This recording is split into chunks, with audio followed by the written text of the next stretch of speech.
Chapter 32, The Pork Returns. Not a single contestant passed. That was honestly pathetic.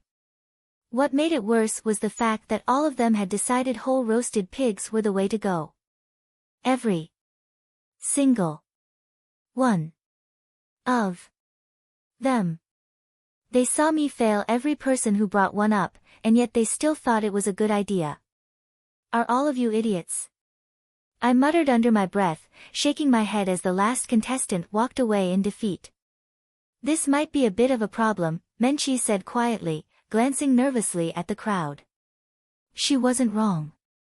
The contestants were glaring at us like they wanted blood. I could feel killing intent rolling off a few of them, especially Hisoka and that pincushion-looking guy. I didn't bother standing up. Instead, I flexed a small amount of my Yuki aura and directed it at them. I smirked as both of them froze and shivered, their killing intent disappearing in an instant. I mouthed the words, "Just try it." If they didn't like the results of the test, maybe they should have put in the tiniest amount of effort to actually cook something. You know what? I changed my mind, I said loudly enough for everyone to hear. The crowd went silent. A few of the contestants looked hopeful. Do we pass after all? Gon called out from somewhere in the middle of the group, standing next to Killua. No, I said, smirking as their faces dropped. I pointed at Naruko and Tanya. But I've decided that they pass. A wave of complaints immediately erupted. What? That's so unfair. I ignored them and turned to Naruko and Tanya. Naruko burned her pork to charcoal, but she was the only one who even tried to make a sandwich.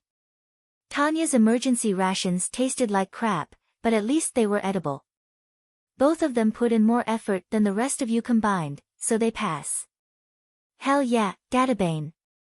Naruko cheered, throwing her fist into the air.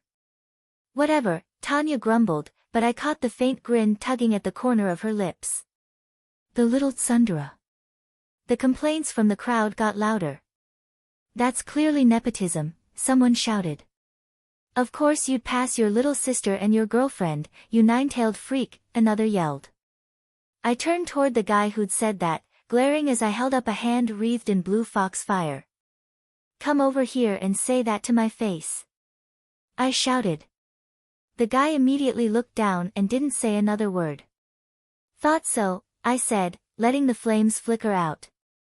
Before things could escalate further, a booming voice cut through the tension. Ho! It looks like things are getting interesting down here. I glanced up to see an old man with long earlobes leap from an airship high above us. He descended hundreds of meters in a controlled fall and landed nearby with a loud crack, creating a small crater where he stood. Chairman! Menchie and Bahara exclaimed at the same time, both of them snapping to attention. So, what's going on here? He asked, looking between me, Menchie, and Bahara. Menchie stepped forward, visibly nervous but doing her best to stay composed.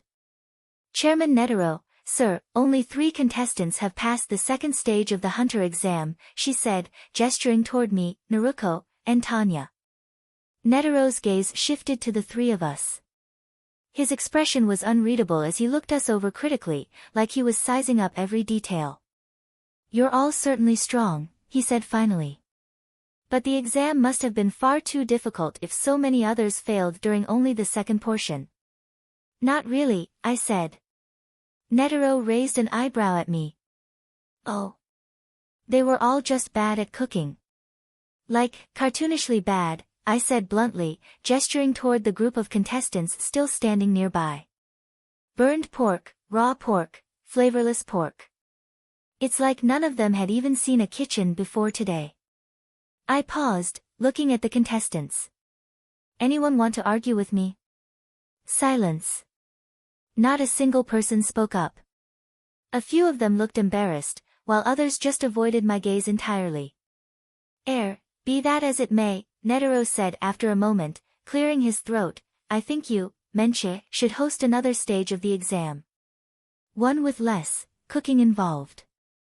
Menchie sighed, clearly unhappy about that, but not about to argue with her boss. Alright, she said reluctantly. I'll need to borrow the airship though. Of course, Netero said with a nod. Alright, then, I said, standing up. This was fun, but we're heading out now. Naruko and Tanya walked over to join me. Naruko looked up at me. Do we even know how we're getting back to your restaurant? Not yet, I admitted.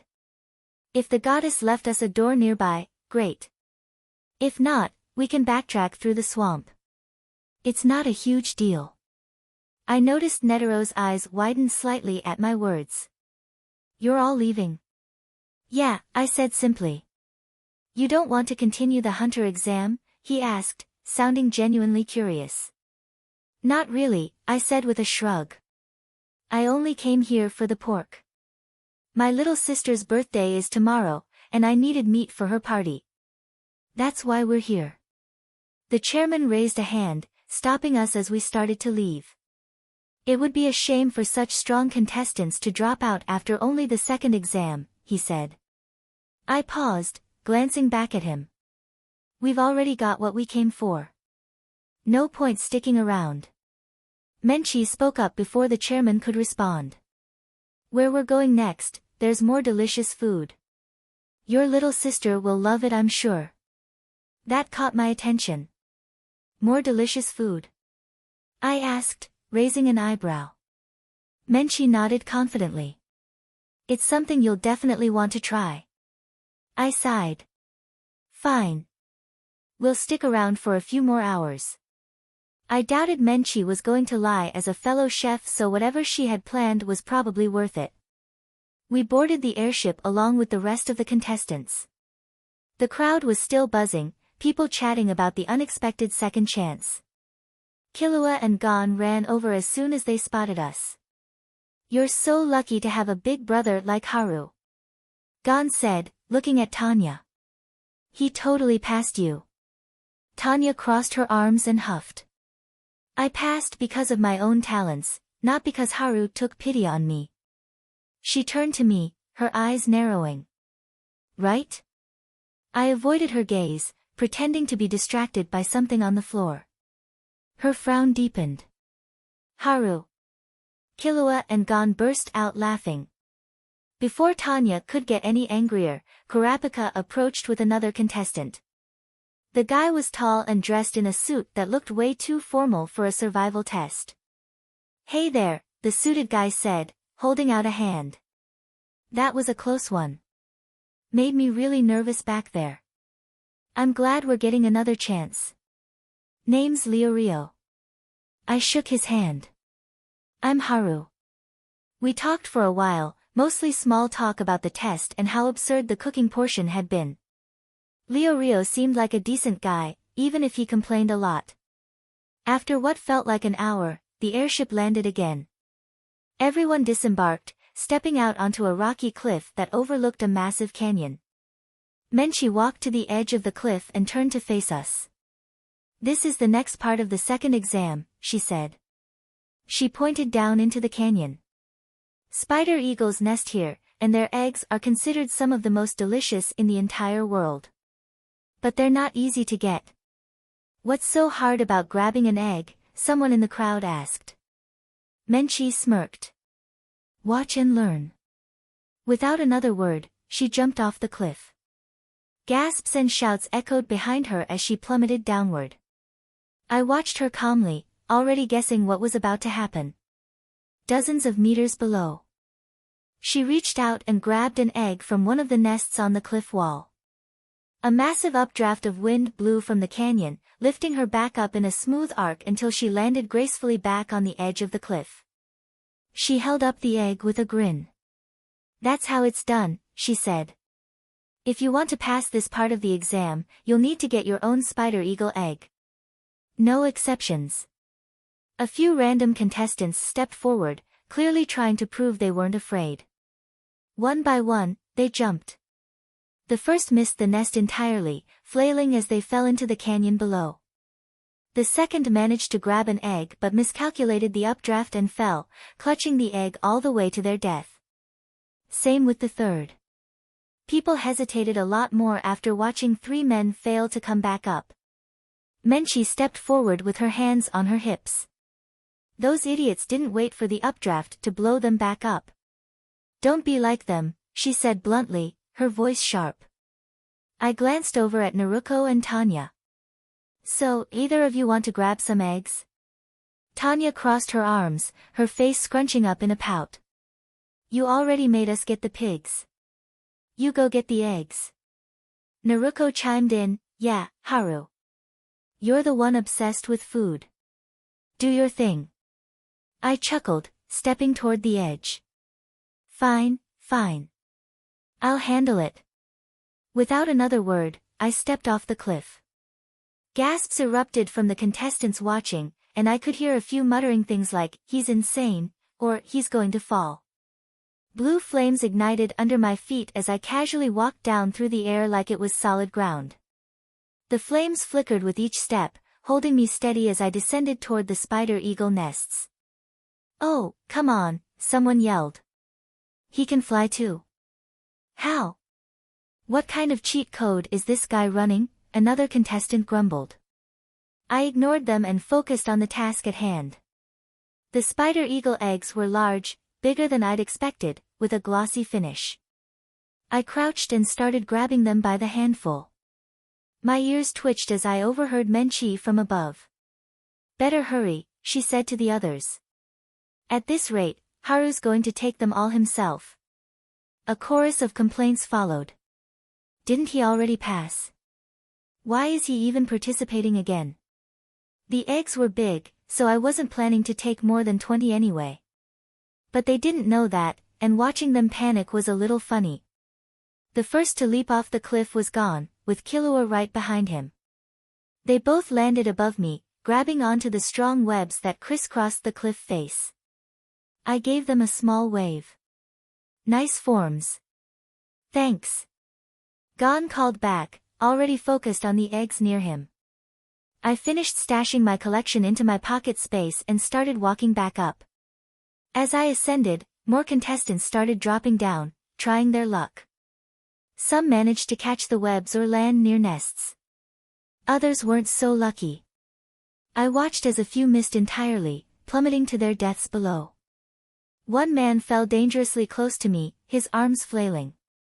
My tail flicked out instinctively, wrapping around him and tossing him onto a nearby web.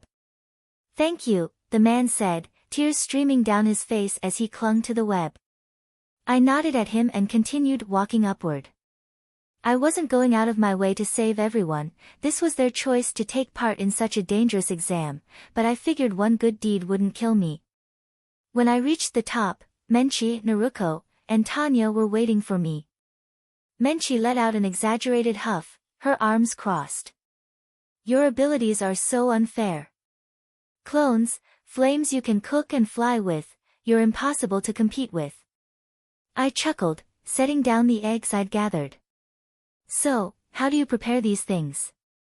What's the best way to eat them? They're best hard-boiled, Menchi said. I'll show the others how it's done once they make it back up.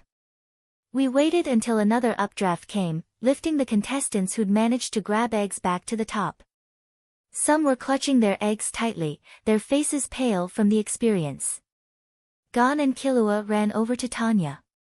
You didn't even try. You're such a chicken. Killua said. Scaredy cat. Gon added with a grin. Tanya clicked her tongue, glaring at them. Then, without a word, she jumped off the cliff. Despite having memories of a past life, she really did act like a kid sometimes and was easily egged on. Egged on. Oi. Did she just jump? But the updraft, holy crap, she can fly too. The gawkers voiced their shock, but Tanya didn't even notice or care. In a matter of seconds, she grabbed one of the remaining eggs and flew back up, landing smoothly. She smirked at Gon and Killua. That was easy, she said smugly. Killua pouted. Flying is cheating. You missed the whole point of the exam. Tanya shrugged, walking over to one of the large pots Menchi had set up. Sucks to suck, she said, dropping her egg inside. Naruko tugged at my sleeve, pouting. I want to try it too. I sighed, pulling out 2 of the ones I'd collected and handing them over. Here. Happy? She grinned. Yep, she ran over and tossed them into the boiling pots Menchi had set out for everyone who passed. Once the eggs were cooked, I had to admit they were incredible. The yolk was rich, and the white had a delicate flavor that I hadn't tasted before. Too bad they're so rare, or I'd add them to my menu full-time. I said. Maybe I'd commission some yokai to occasionally come out here to collect some though on special occasions. Now that we had the eggs, it was time to head back. I was already thinking about how Kunou would react to the feast when, as if responding to my thoughts, my entire restaurant appeared out of nowhere at the edge of the cliff. The foxhole stood there like it had always been there, its clean and modern design completely out of place on the rocky terrain. Everyone froze and stared, their faces filled with confusion and disbelief. What is that? Menchi exclaimed, pointing at the building. That's my restaurant, the Foxhole, I said casually, already walking toward it with Naruko and Tanya close behind. The hunter exam had been an interesting experience, but we'd overstayed our welcome. We'd come for the pork, gotten more than enough, and even grabbed a few spider eagle eggs as a bonus. There was no reason to stick around any longer. Hold up, please. Chairman Netero called out, his voice stopping us in our tracks. I turned to face him. What's up? Before you leave, I wanted to give you something, Netero said, reaching into his sleeve. He pulled out 3 plastic cards with strange writing on them. I stared at the cards for a moment, realizing I could read the language on them perfectly, even though I'd never seen it before. These are your hunter licenses, Netero said, handing one to each of us. Huh? I said, blinking at the card in my hand. That was pretty easy. We didn't even finish the whole exam. Netero chuckled. You didn't even finish half of it, technically. But I knew with one look at the 3 of you that you were bound to pass. Honestly, the competition was a little unfair with you sticking around. Naruko snickered. Guess we're just that good. Tanya inspected her card, her expression skeptical. What exactly are these licenses for?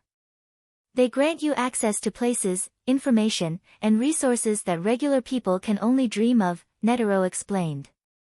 They're very valuable and come with a lot of privileges. Take care of them, they can't be replaced if lost or damaged. I slipped my license into my pocket with a nod. Got it. Then I gestured toward my restaurant. By the way, if you or Menchi ever see this place pop up again, feel free to stop by. It has a habit of showing up in the strangest locations. Netero's eyes twinkled with amusement. Ho ho ho, I'll keep that in mind, Netero. Netero let out a long sigh of relief. Everything had ended peacefully. Those 3 beings, they weren't normal. If someone had told him they were from the Dark Continent, he wouldn't have argued. The thought sent a chill through him. He hadn't taken Sadit's warning seriously at first. Now, he almost regretted that. As soon as the 3 of them disappeared into the restaurant and closed the door, the building itself vanished without a trace. It just vanished. Menchi gasped before spinning toward Netero. You just gave them all licenses, just like that, Chairman. Netero stroked his beard thoughtfully. It will be fine, he said calmly. I got the feeling those 3 wouldn't abuse them. I'm a pretty good judge of character, you know. Menchi wasn't convinced. She glanced back at the empty space where the restaurant had stood just moments ago. The entire thing made her uneasy. Come now, Menchi, Netero said, motioning toward the airship waiting in the distance. Everyone else has already boarded, and it will take hours to get to the next exam site. All right, Menchi said, hesitating one last time before turning to follow him. As they walked, she frowned and glanced up at the chairman. Sadit's warned me that those 3 were super dangerous, but Haru didn't seem that bad. He even seemed kind of nice. She perked up slightly. And his cooking skills were amazing. Too bad you arrived late, you missed the sushi he made. It was to die for. She clapped her hands together, practically salivating at the memory. Netero chuckled. I'm disappointed they had to leave so suddenly, he admitted. I would have liked to spar with them. Although. He paused, his voice lowering slightly. I would have probably lost. Menchi froze mid-step, her eyes widening. Really? Even to the little girl, Tanya? Her nin ability is just flying, isn't it? I know she had a gun strapped to her back, but guns are basically useless against hunters. Netero laughed softly, his tone carrying a mix of amusement and seriousness. Ho ho ho. I wouldn't be so sure about that, Menchi-chan. The world is a very big place, and I have a feeling it just got a little bigger. I'll make sure to stop by that restaurant if I ever see it again. Chapter 33, A Party in a City of Capes. Glory Girl, Victoria Dallin was doing her daily flyby over Brockton Bay, or at least the nicer areas her mother let her patrol. She kept an eye out for anything out of the ordinary when something caught her attention. Down near the boardwalk, a crowd had formed around what looked like a restaurant at the end of the pier. That's weird, she thought. She didn't remember seeing that building there yesterday. Curious, she descended toward the gathering. As she got closer, people noticed her approach. A few pointed her out, and the chatter turned toward her. It's Glory Girl. She'll know what to do, someone in the crowd shouted. Vicky landed and glanced around. What's going on, everyone? She asked. We don't know, someone else replied. This building just appeared out of nowhere. Like, poof, and there it was. Another person chimed in, yeah, 1 second there's nothing, and then suddenly, a whole restaurant shows up. It's freakin' bizarre. Crossing her arms, Vicky stared at the building. The sign on the front read, The Foxhole. She muttered the name aloud. The place looked ordinary enough for a family restaurant, though the windows were oddly opaque, like they were tinted from the inside. Should probably call this in, she thought. Or wait for backup. But her curiosity was getting the better of her. If this is some kind of villain trap, I'm probably an idiot for walking right into it, she mumbled to herself before stepping forward. The crowd parted to let her through, murmuring behind her as she pushed open the door. The inside of the restaurant caught her completely off guard. Banners stretched across the walls, reading, Happy Birthday Kunou.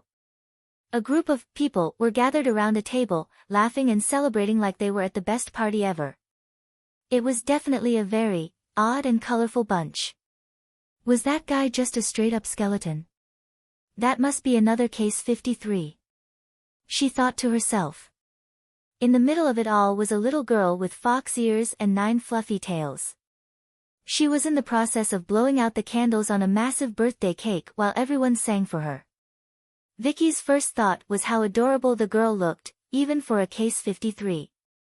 It was almost too cute to handle. Hi there, a voice called out. Vicky turned to see a girl approaching her. She felt a twinge of envy as she took in the girl's stunning appearance. She had crimson red hair that practically glowed and a figure that made Vicky's gym efforts feel like a joke. Hey, Vicky said. What's going on here? With all this? She gestured awkwardly to the party. The girl smiled brightly. Oh. Are you new here? Today's Kunou-chan's birthday. She's the adorable little sister of my fiancé, Haru. He's the owner and chef here at the Foxhole. Best restaurant in the whole multiverse. Vicky blinked. The multiverse? Right. She nodded slowly. Well, I guess I'll come back later. I wouldn't want to crash a birthday party. The girl waved her off. Oh, don't worry about it. Haru and Kunou wouldn't mind another guest as long as you're not here to cause trouble. Vicky put her hands on her hips. I'm not here to cause trouble. I'm a hero, after all. The girl's eyes lit up. Wait, really? An actual superhero? That's not just cosplay. No? Vicky said. You seriously don't know who I am? I'm Glory Girl. I love your name and costume, the girl said. You have to meet Kunou and Haru. Kunou-chan will flip when she finds out a real superhero showed up at her birthday party. She grabbed Vicky's arm and started dragging her toward the center of the room. Vicky sighed but let herself be pulled along. This wasn't the first kid's birthday party she'd crashed since becoming a cape. Honestly, it wasn't even the first one this week. And hey, free food and cake were always a plus, right? Besides, kids usually got a kick out of her showing up. Be careful not to eat too much or you'll make yourself sick, little sister. Vicky stopped mid-step, her thoughts skidding to a halt when she saw the most gorgeous Case 53 she'd ever laid eyes on. Damn, she wished she was older. He was handing a slice of cake to a little fox girl with frosting smudged on her cheeks. The guy looked almost exactly like her, golden eyes, tall fox ears, and 9 golden tails swaying behind him. Weird, Vicky thought. As far as she knew, Case 53s didn't share appearances. Everyone she'd ever met was unique. Era, hello there. Vicky flinched and turned toward the new voice. She blinked twice. Another fox person had appeared, this one a woman with long golden hair and the same vulpine features. She stood right in front of Vicky and the red-haired girl dragging her along. Hi, Yasaka. I found someone new, the redhead said brightly, giving Vicky a firm push toward the busty fox woman. Yasaka laughed, no, it sounded more like a chittering noise, and folded her hands neatly in front of her. Hello, my dear. Welcome to my son's restaurant, the Foxhole. Vicky glanced around and raised an eyebrow. I can see where the name comes from. Yasaka grinned at the comment, the corners of her golden eyes crinkling. Indeed. I see you're already acquainted with Rias here, one of my son's fiancés. One of his what? Fiancés? Plural. Vicky froze, her head spinning. She swallowed down the barrage of questions threatening to spill out and was about to demand an explanation when the little fox girl suddenly noticed her. Hi there. I'm Kunou, and today I'm 10. The girl bounded over with a wide smile, bits of frosting still on her face. Her fluffy tails swayed enthusiastically behind her. Vicky crouched down to meet Kunou's gaze and smiled. Hi there, Kunou. I'm Glory Girl, otherwise known as Victoria Dallin. She waited for the usual spark of recognition most kids got when they realized they were face to face with a superhero. Kunou just tilted her head, looking puzzled. That was, until Rias leaned in with a playful grin. Vicky's a real superhero. Kunou's eyes widened, her whole face lighting up. You are. That's so cool. Vicky couldn't help but laugh a little. Yep, that's me. Super strength, force fields, the whole Alexandria package, she bragged. Kunou clapped her hands together excitedly. Wow. Do you fight villains and save people? All the time, Vicky replied with a grin. Kunou spun around to face the handsome restaurant owner, Haru, and blurted out, I want to be a superhero too now. Can I go out and fight crime with, She paused, looking at Vicky. What's your hero name? Vicky giggled. I'm Glory Girl. And I think you're a little too young to go on patrol. What are your powers, anyway? She was starting to get suspicious. Maybe this family wasn't a bunch of Case 53s after all. They could just be capes with strange powers that gave them the same fox-like appearances. That would explain a lot. Kunou put her hands on her hips and puffed out her chest proudly. My powers are super awesome. She held up her right hand, and a small ball of blue fire flickered to life in her palm. I can use fox fire to fight, or I can trick bad guys with illusions. Or I can scratch them with my claws. Or even bite them. Vicky laughed at Kunou's excitement. I wouldn't recommend biting villains. They're not exactly hygienic. She smirked, thinking back. One villain I know, Mush, covers himself in garbage before fights. Pretty gross. You can't tell me what to do. Kunou suddenly declared. Before anyone could react, she dashed right past Vicky, her tail swishing behind her. I'm gonna be a superhero for my birthday. Wait, Kunou. Haru called after her, already stepping forward, but the little fox was too quick. She weaved through the crowd of partygoers like a pro, heading straight for the front door. It's fine, I'll catch her, another blonde girl said casually. She looked younger, maybe 12 or 13, with sharp eyes and an air of authority about her. Without waiting for anyone's response, she darted out the door after the runaway birthday girl. Haru, sorry about Kunou. She's just really hopped up on sugar and excited, 'cause it's her birthday, I said to the new girl. I'm Haru. That's okay, she said with a smile. I'm Glory Girl, or just Vicky. Are superheroes supposed to give away their secret identities so easily? Rias asked, leaning against the counter. What's a superhero, Haru? Agner walked over, towering over both of us. Vicky blinked at him, her mouth slightly open as she stared at his sheer size. Wow, you're big. Agner grinned and puffed out his chest. That I am, lass. I'm a true Nord warrior. We don't come in any other size except big. He thumped his fist against his chest. For once, he wasn't wearing his usual armor, since this was a party. Only the men. Ela called out from the bar. She was already on her third tankard of mead. We Nord women are large too, but not freakishly so like the men, and yet somehow, they're almost as strong as the men are. I always figured it had something to do with the magicka running through everyone from Nirn. Whether they used it for spells or not, it still seemed to enhance them physically. How do you not know what a superhero is? Vicky asked Agner. I can explain that one. Rias said, cutting in. I feel like you didn't believe me when I said this was the best restaurant in the multiverse. She gestured around the room. This restaurant connects to a whole bunch of other dimensions. Some of them are other Earths, and some of them are completely different worlds. There's even a super huge alien space station we can go to, full of aliens. Vicky's eyes widened as she really started taking in the room. She looked at the different styles of clothes, the unique features of the guests, and the general weirdness of it all. Counselor Tevos, sitting in the corner talking to Sansa and Caitlin Stark.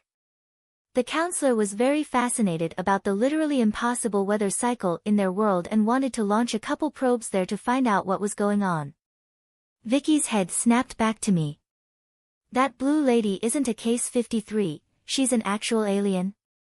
I nodded. Yep. And I'm not human either. I'm a yokai, a kitsune. Rias's wings popped out, and she grinned at Vicky. And I'm a pure-blooded devil. She started pointing around the room. Over there is Ains. He's undead, and his girlfriend is a succubus.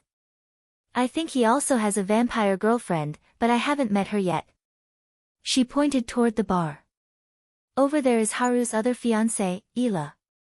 She's a werewolf. And over there is Lady Gabriel. She's an archangel, yeah, that one from the Bible. Vicky stared at Gabriel, her jaw dropping. Holy shit. An angel that's not evil.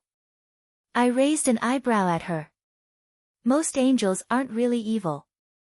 Except for, like, Kokobile probably. I trailed off.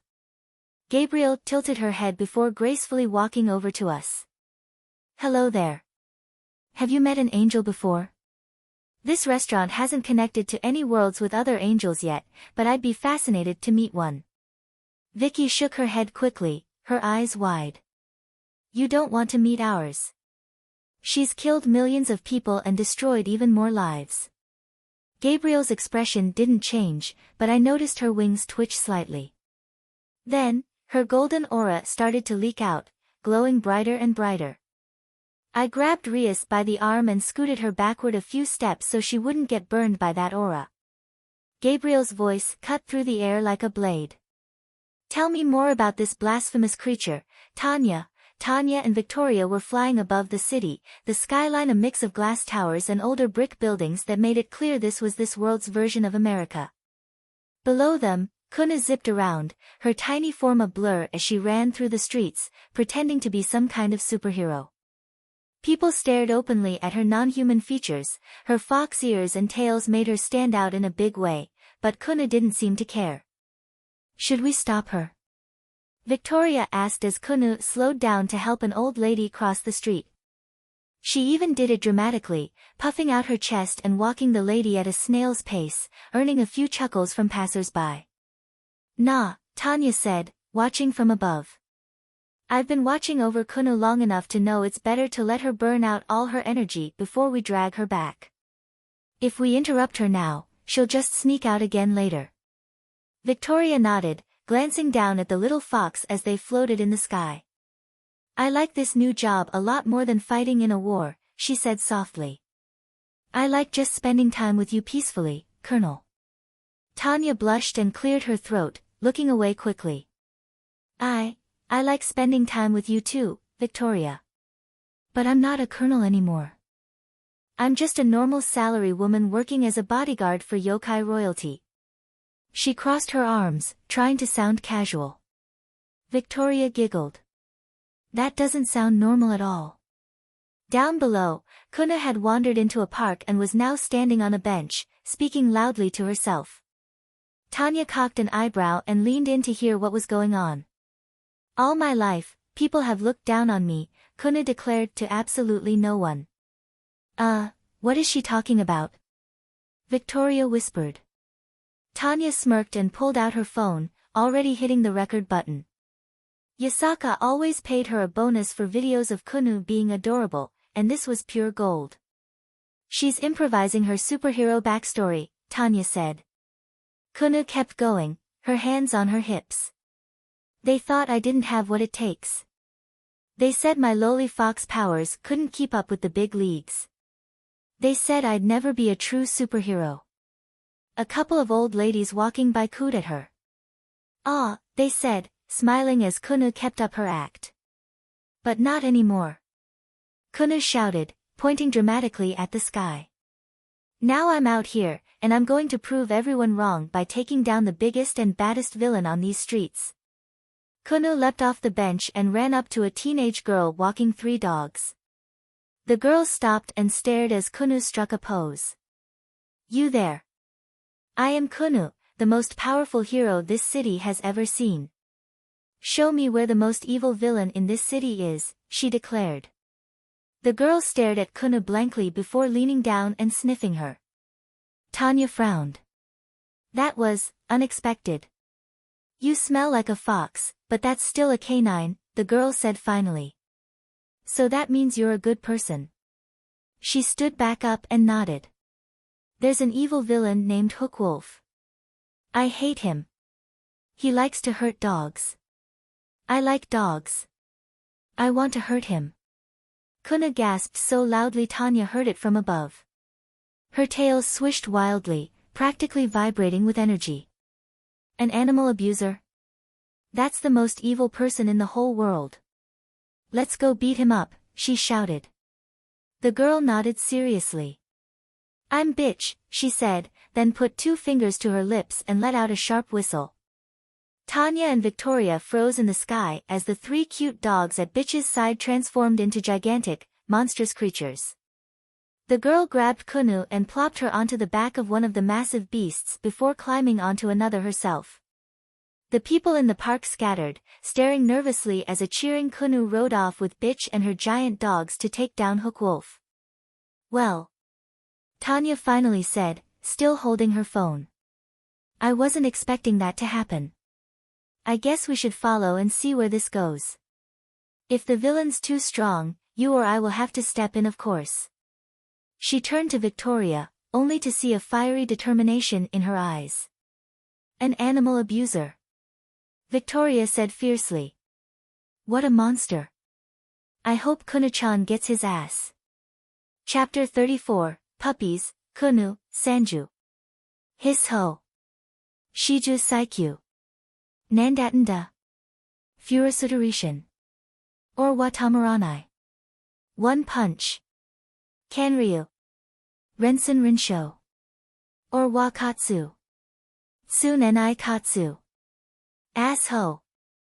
Kunou felt like the coolest hero in the world as she stood on top of Angelica, one of Bitch's gigantic mutant dogs, belting out her favorite anime theme song. She had officially decided it was her superhero anthem now. The words echoed dramatically as the three giant dogs smashed through the doors of the illegal dogfighting ring like they were made of paper. Wood and metal scattered everywhere, and the sound of splintering echoed across the warehouse. Kunou threw her hands in the air as they made their grand entrance. "The fox girl of love and justice is here to punish you," she shouted at the top of her lungs. Angelica stopped just inside the door, her massive paws digging into the cracked concrete, and Kunou grinned down at the gang members. The place was disgusting. Cages lined the walls, filled with scared, trembling dogs. Some looked injured, their fur matted with blood and dirt. The air reeked of sweat, animal pee, and something worse Kunou couldn't quite place. A group of rough-looking men stood in the middle of the room, frozen in shock as they stared at the giant dogs and her. "Who the hell is this?" one guy finally said, a cigarette dangling from his mouth. "Doesn't matter," another snapped. "Get her." Kunou's tails swished excitedly as the men sprang into action. She wasn't scared at all. This was her chance to show what a true superhero could do. She jumped off Angelica's back, landing on the ground with a flourish. Her foxfire flared to life in her palms. "Time for justice." Kunou yelled as the first thug charged her. He swung a baseball bat at her, but she ducked under it easily. With a flick of her wrist, she sent a ball of foxfire straight into his chest. The guy screamed as his shirt caught fire and he staggered back, trying to put it out. Kunou didn't stop. She darted forward, spinning to kick another guy in the stomach. He doubled over, wheezing, and Kunou laughed. "Is that all you've got? Villains are supposed to be tough." Behind her, the mutant dogs were wreaking havoc. Angelica growled low and pounced on two men trying to run for the exit, her massive jaws snapping shut inches from their legs. The other two dogs, Judas and Brutus, were already tearing apart the room, smashing tables and chairs like it was nothing. Bitch stood on Brutus's back, directing them with sharp whistles and quick commands. Kunou grinned at the sight. She turned back just in time to see another guy coming at her with a knife. She sent an illusion at him. The man stopped mid-charge, his eyes going wide as he stared at what he thought was a wall of flames in front of him. Kunou took advantage of his hesitation, closing the gap and knocking the knife out of his hand with a well-aimed kick. "I told you, the fox girl of love and justice always wins," she declared and kicked him hard in the balls. The fight didn't last long after that. Between Kunou's awesomeness and Bitch's cool monster dogs, the gang members didn't stand a chance. Within minutes, they were either unconscious, burned badly, or begging for mercy. Kunou stood in the middle of the wrecked room, hands on her hips, her tail swishing triumphantly behind her. "You're all under arrest," she shouted, even though she had no idea if there was anyone around to actually arrest them. That part of superheroing could come later. Bitch hopped down from Brutus's back and started checking the cages, releasing the dogs one by one. "You're pretty good at this," she said without looking up. "Of course I am," Kunou said, brushing some imaginary dust off her shoulder. "I'm a hero. It's what I do." Bitch smirked. "You're loud, I'll give you that." Kunou ignored her, turning to Angelica and patting the giant dog on the head. "Good girl," she said. "Did all my men seriously get beat up by two little girls?" Kunou froze, her ears twitching at the voice echoing through the wrecked dogfighting ring. She turned to see a guy walk in from the shadows. He looked normal at first, messy hair, plain clothes, but there was something off about him. She didn't like the way he was staring at them, like they were prey. "That's Hookwolf," Bitch growled, her fists clenched. Kunou's fur bristled. She didn't know who this Hookwolf guy was, but she already hated him. She glared, trying to look brave, but her tails swished nervously behind her. The man smirked, then his body started to shift. Kunou's eyes widened in horror as his skin turned to gleaming steel. Blades burst out of his body like something out of a nightmare, forming into the shape of a massive wolf made entirely of swords. Oh. Kunou whispered to herself. Maybe being a superhero wasn't as fun as it looked in the anime. Before she could come up with a plan, Hookwolf lunged at them, moving way faster than something that big and sharp should be able to. Kunou yelped and jumped back just in time, barely avoiding being skewered by one of his claws. Get him! Bitch yelled, whistling sharply. Her mutant dogs sprang into action, charging Hookwolf with growls that shook the walls. Kunou clenched her fists and lit up her foxfire. You're not gonna win, you big shiny jerk, she shouted, throwing a ball of blue flames at him. The fire hit Hookwolf dead on, but it didn't even slow him down. The flames just fizzled out against his metal body. Seriously? Kunou shouted, her tails puffing up in frustration. The mutant dogs tried next, snapping their jaws and slashing at Hookwolf with their massive claws. Angelica managed to knock him back a few steps, but when she tried to bite him, her teeth just scraped uselessly against his steel skin. Judas swiped at him, leaving a dent in one of the blades, but Hookwolf retaliated, slashing at Judas's side and drawing blood. Angelica! Judas! Kunou screamed, her heart pounding as she watched the dogs struggle. Kunou tried again, this time creating an illusion of a massive firestorm around Hookwolf. The villain stopped for a moment, looking around like he was trying to figure out what was real. Kunou grinned. Gotcha! But the moment was short-lived. Hookwolf growled and swiped through the illusion, scattering it like smoke. He lunged again, this time straight at Kunou. Kunou froze, her mind racing. She couldn't hurt him with her fire. Her illusions only distracted him for a second. The dogs were getting hurt, and Bitch was yelling commands, trying to keep them alive. Hookwolf's bladed claws came down, aiming right for her. Kunou squeezed her eyes shut. A deafening gunshot echoed through the room. Kunou's eyes snapped open as Hookwolf stumbled back, a large dent in his chest where the super-powerful bullet had hit him. Kunou turned, her ears perking up when she saw Tanya and Victoria floating in through one of the broken windows. Kunou's tails wagged so fast she thought they might fall off. Tanya! Victoria! You're here! Kunou, Victoria, dog girl, take care of the animals. I'll handle this pathetic excuse for a villain, Tanya said, reloading her rifle as she stared Hookwolf down. Kunou nodded and ran toward the rows of cages, her tail swishing as she passed the terrified dogs. She felt bad for them, they were all shaking, some of them bleeding, and their eyes were full of fear. She'd make sure they were okay. Meanwhile, Hookwolf let out a growl. Another little girl is challenging me? What the hell happened to my fearsome reputation? His voice was deep and harsh, a lot scarier now that he was in full steel wolf mode. Kunou reached the first cage and knelt down. She spoke softly to the trembling pit bull inside. Hey, it's okay. We're gonna get you out of here, I promise. The dog whimpered but stopped shaking as it sniffed her hand. Being a yokai had its perks, Kunou could talk to most animals without any problem. She understood them, and they understood her. Kunou looked over her shoulder. Victoria, bitch! Help me get these cages open. Bitch was already unlocking the nearest one, her hands moving quickly as she freed another dog. She glanced at Kunou. You can talk to them. Kunou nodded. Of course. I'm a yokai. They're scared, but I told them it's gonna be okay. Bitch frowned, clearly annoyed and jealous. Kunou grinned but didn't say anything. She focused on unlocking another cage, stroking the dogs inside as they slowly stepped out. You're free now, she whispered to them. No one's ever gonna hurt you again.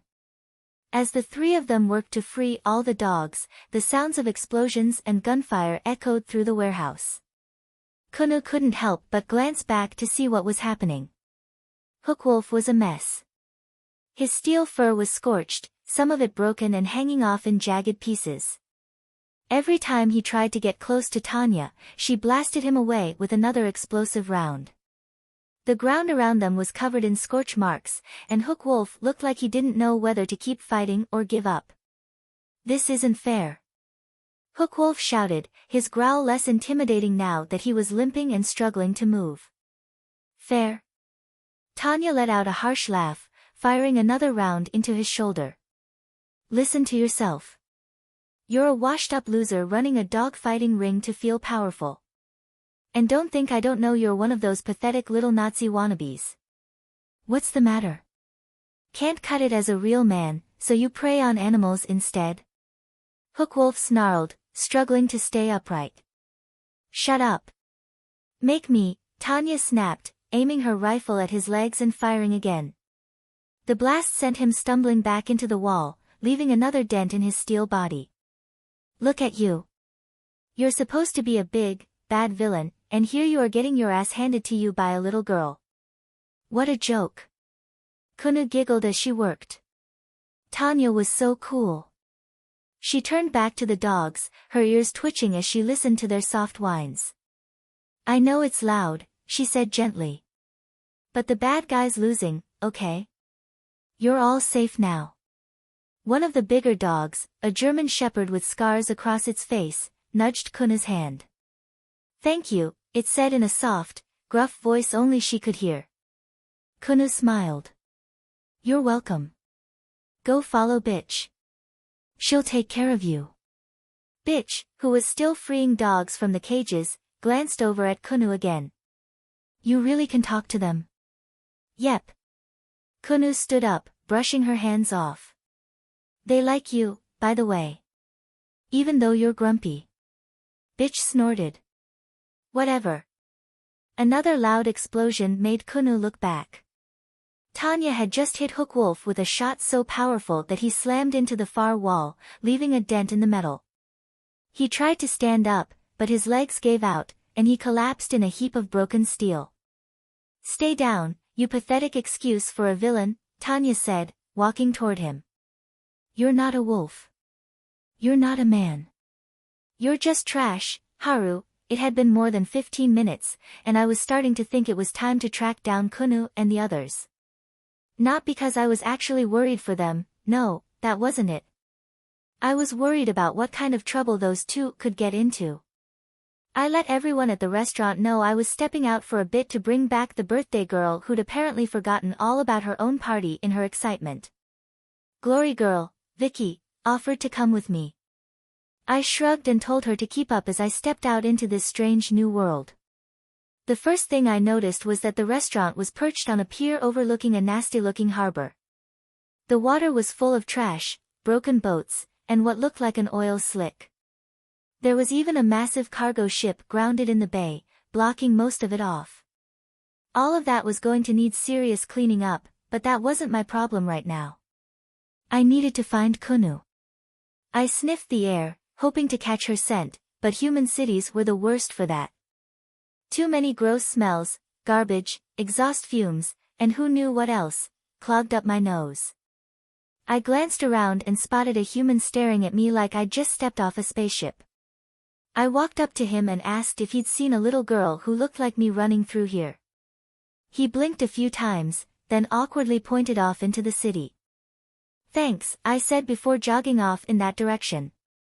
The crowd of humans parted as I ran past. I kept sniffing the air, hoping I'd pick up Kunou's scent as I got closer. Boom! I stopped in my tracks for a second, then chuckled to myself. Or I could just follow the explosions, I muttered. That was definitely Tanya. Vicky flew overhead as I took off running toward the noise. She started giving me a quick rundown of the place, Brockton Bay, she called it. Apparently, it was a pretty rough city, full of gangs and villains.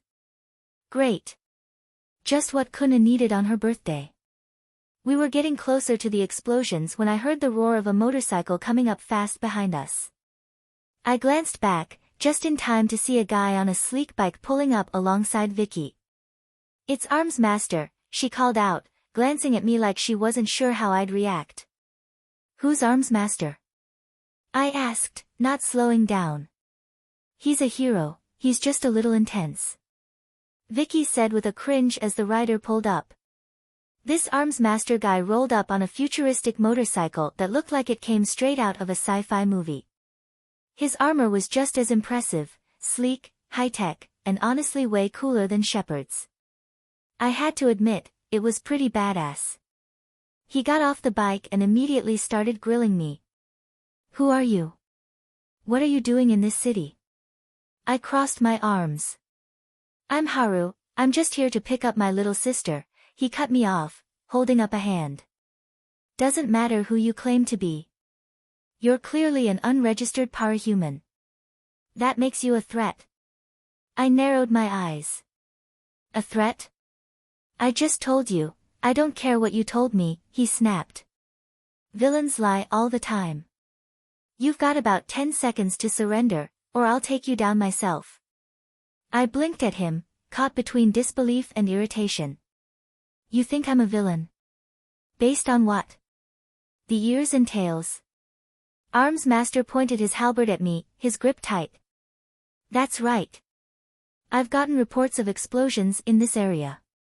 And now you, some strange case 53 with no identification, showing up in the middle of it. I'm not taking chances.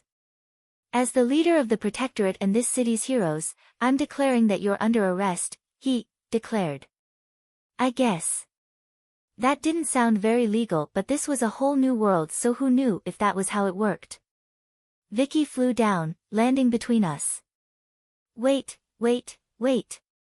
"He's not a villain," she said quickly. "Haru's just here to find his sister. That's all this is." Armsmaster didn't lower his weapon. "If that's true, then he won't mind coming quietly to answer questions at HQ." I snorted. "Yeah, not happening. I don't have time for this." I turned and jumped onto a nearby roof, deciding I'd wasted enough time arguing with this guy. "Stop, fiend!" Armsmaster shouted behind me. I glanced back and saw him revving his bike, chasing after me as I leapt from building to building. Vicky was flying next to him, trying to explain, but it was clear he wasn't listening. Instead, he raised his halberd and fired some kind of stun bullets at me.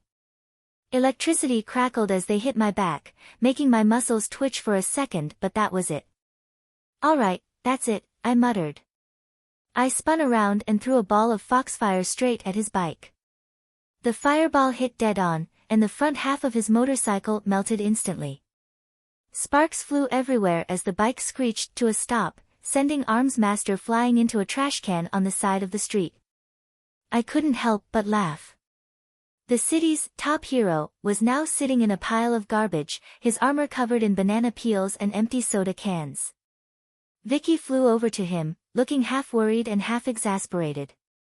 "He's not a villain, I told you," she yelled, throwing her hands up. Armsmaster pushed himself out of the trash can, glaring at me. "You attacked a Protectorate hero. You attacked me first," I shot back. "What did you think was gonna happen?" He opened his mouth to argue, but I didn't stick around to hear it. I turned and kept running toward Kunou's scent. I could still hear Vicky trying to calm him down behind me. "Look, he's not here to cause trouble. His little sister is in the city, and he's just trying to get her back before anything bad happens." Boom. Anything worse than whatever that was. Vicky trailed off. By the time I arrived, I found a large building that was already halfway to burning down. Because of course it was, what else should I have expected? I couldn't help but laugh to myself as I jogged closer. Out front, I found Kunou standing with Tanya, Victoria, and another teenage girl who looked around 15 or 16. And there were dogs. So many dogs. Dozens of them were scattered around, some looking happy enough, tails wagging, while others were limping or huddled together, scared. A few looked downright terrible, matted fur, visible ribs, scars. It pissed me off just seeing them like that. Kunou turned and smiled when she spotted me, but her smile didn't last. It melted into a frown as her ears drooped. Being a superhero is harder than I thought it would be. She gestured at the dogs. Can we help all of them, Nichan? An hour later, we were back at the foxhole. The party was back in full swing, but this time, it included all of the dogs. They were everywhere, under tables, running between chairs, and gobbling up all the leftover pork from the buffet. The ones that had been hurt earlier were looking much better now, thanks to Gabriel. She'd taken the time to heal them all, but I could tell she was still thinking about what Vicky had told her earlier. That evil angel or whatever it was only attacked this world every 6 months, so Gabriel figured she had some time to investigate before it showed up again. Then Vicky casually mentioned that this world was overdue for something called an Endbringer attack, which sounded bad. I glanced over and saw Kunou playing with a golden retriever puppy. She was holding a rope toy, tugging back and forth while giggling as the puppy barked happily. Obviously, we couldn't keep all the dogs, but I had a strong feeling that one was coming home with us. On the other side of the room, Vicky was glaring at Rachel, the teenage girl Kunou had been with earlier.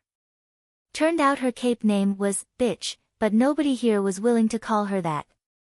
Rachel didn't seem to care much, though, and was talking to Sansa Stark, of all people. Sansa was offering Rachel a job as Winterfell's new kennel mistress.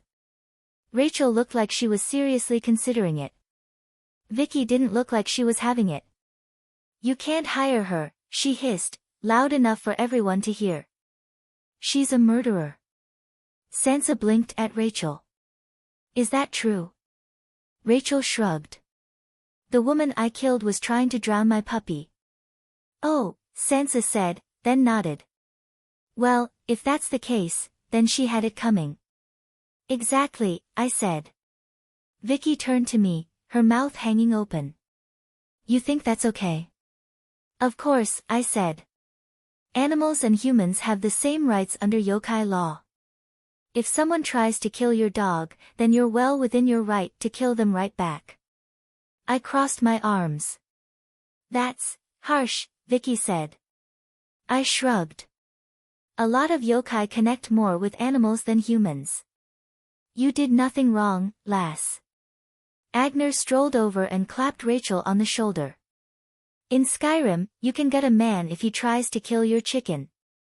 Ains laughed from across the room. Damn, that's hardcore. Does that actually happen? It happened to me. Agner declared. I wasn't paying attention while swinging my sword in Riverwood. Next thing I know, the whole damn town was after me. I couldn't go back for days. The restaurant burst into laughter. The next time you play Skyrim, I dare you to kill one of those chickens. Find out what happens. Also, Armsmaster will chill out in future chapters. Dude just had a bit of an ego and it got checked. Chapter 35, oh no, they banded together. Alice sat in a small restaurant somewhere in Kyoto. It wasn't the foxhole though. That wouldn't have been private enough. At the table were several women, all sharing 2 distinct traits. They were all stunningly beautiful, and they all had red hair. Welcome to the first meeting for all the girls interested in Haru and or already together with him. Rias Gremory announced, clearly enjoying the absurdity of her own declaration. Alice sighed. Why exactly am I here again? Because you sometimes work at Haru's restaurant when you're not moping around about how your entire life is apparently a lie, Rias said. Alice shot her a glare before letting out another sigh. That sting was too fresh to ignore. Yeah, that revelation had been a few days ago, during Kunou's birthday party. That's when Alice had officially met the Archangel Gabriel. She wasn't particularly religious, but seriously, it was a literal archangel. Who wouldn't want to meet her? Of course, that's when Gabriel had dropped the bombshell that shattered Alice's sense of self. Do you know you're a clone? Gabriel had asked innocently. No, she did not know she was a freaking clone. Sure, she knew Umbrella Corp had experimented on her, but she'd never thought she was the experiment, not since the day she'd been born. Or rather, the day she'd been grown in a pod. Her so-called missing memories weren't missing at all. They had never existed. Alice hadn't taken the news well. She'd been shutting herself inside ever since, until Rias, the devil princess schoolgirl who had somehow become her friend, dragged her to this ridiculous meeting. Also at the table were Ila the Huntress, Jane Shepard, Naruko Uzumaki, Sansa Stark, and Sansa's mother, Catelyn Stark. The eclectic mix of women made Alice feel like her head might explode. A yokai waitress approached, setting drinks in front of everyone before retreating. "Let's get this meeting started, then," Rias said. "Aren't we missing someone?" Ila asked. "I tried to get in contact with Lupus Regina, but she's busy doing a mission for Ains." "With that settled, let's get started," Rias said again. Naruko scoffed. "What's there to talk about? We all like Haru, and it's obvious he likes some of us back better than others." She smirked at Sansa and Catelyn. Alice expected the other two to shrink back under Naruko's confidence, but both held their heads high. Sansa responded first. "Haru simply hasn't had the opportunity to spend much time with us yet because we've been learning about the modern world from his mother. We've still got a lot to catch up on. The technology is so fascinating." Catelyn chimed in. "Indeed. And as an experienced woman, I'm sure I can offer Haru things you could only dream of," she added smugly. Naruko hissed in annoyance and crossed her arms. "Whatever." She turned her chair around and slouched against it. "At least I've been on a real date with him. At least you prissy nobles have grown a backbone since the last time we met," Ila said. "But let's be real. Neither of you have, or ever will, be in a real fight. You should learn some magic if you're serious about Haru. He might be a chef, but that doesn't mean he isn't also an adventurer at heart. I've been on a few dates with him hunting beasts across Skyrim to use as ingredients. He loves those kinds of excursions. If you're not willing to join him on adventures like that, you might as well give up now." Ila explained honestly. Ila wasn't being cruel, Alice thought, just realistic. Sansa and Catelyn might have come from a brutal medieval world, but compared to the other women in Haru's life, they were just regular humans. Sansa Stark stood up, her hands resting firmly on the table. "I'm not giving up, and neither is my mother. I'll be Queen of the North, and she'll be Queen of the Riverlands, with Haru as our king." Catelyn nodded. "I can't think of a better partner for him than my daughter, or myself." Alice blinked, surprised by their conviction. A twinge of jealousy gnawed at her. Sansa and Catelyn spoke with such purpose. Meanwhile, Alice felt like she was floating aimlessly. Learning she was a clone had obliterated her sense of self. She hated Umbrella Corporation with everything she had, but what was she even fighting for now? Humanity? That felt laughable. She wasn't even human, just a lab experiment in a pod. Her so-called life had been nothing but a series of lies, and the memories she thought she'd lost had never existed at all. She let out a sigh loud enough to draw attention. "What's wrong, Alice?" Rias asked, leaning closer. Alice hesitated but finally spoke. "I don't even know what I'm doing anymore. Finding out I'm a clone. It's like my entire existence is some kind of joke. I'm not real. I'm not human. So why should I even care what happens to my world? What's the point?" The table fell silent for a moment. Then Rias clapped her hands together, startling everyone. "This is exactly why these meetings are important. As Haru's girls, we should be here for each other, helping with whatever we're going through." "She's right," Shepard said. "Look, Alice, I get it. Finding out you're a clone messes with your head. But you're still you, your thoughts, your feelings, everything that makes you who you are. None of that is fake." Catelyn frowned slightly. "I'm not sure what a clone is, but I do know this: you're a brave young woman who has fought the undead to protect others. That says everything about the kind of person you are." Sansa nodded. "You're one of the bravest people I've met, Alice." You've gone up against horrors that most of us couldn't even imagine. Naruko smirked. A clone, huh? Nah, you can't be a clone. Watch this. She formed a quick hand seal, and a perfect copy of herself appeared at her side. Without missing a beat, she grabbed a spoon from the table and smacked the clone on the head. It vanished in a puff of smoke. She leaned over and bopped Alice gently on the nose with the spoon next. See? You're still here, and I just hit you with the ultimate clone test. Totally not a clone. Alice couldn't help it, a small smile crept onto her face. It wasn't much, but it was the first real smile she'd managed in days. Shepard reached out and patted her shoulder. Whatever you decide to fight for, make it for yourself. Not for some abstract cause. Fight for what matters to you. Alice looked around the table. These women, this strange, mismatched group, actually cared about her. Maybe that was enough. Maybe she didn't have to figure it all out right away. But still. Alice crossed her arms and leaned back in her chair. Thanks everyone. I still don't know why I'm here. Haru and I aren't in a romantic relationship at all. That's bullshit, Naruko said, rolling her eyes. Haru is always checking you out. You just don't notice it. He was. Alice blushed at that. She hadn't noticed. Shepard shrugged. I've seen it too. The guy isn't exactly as subtle as he thinks he is.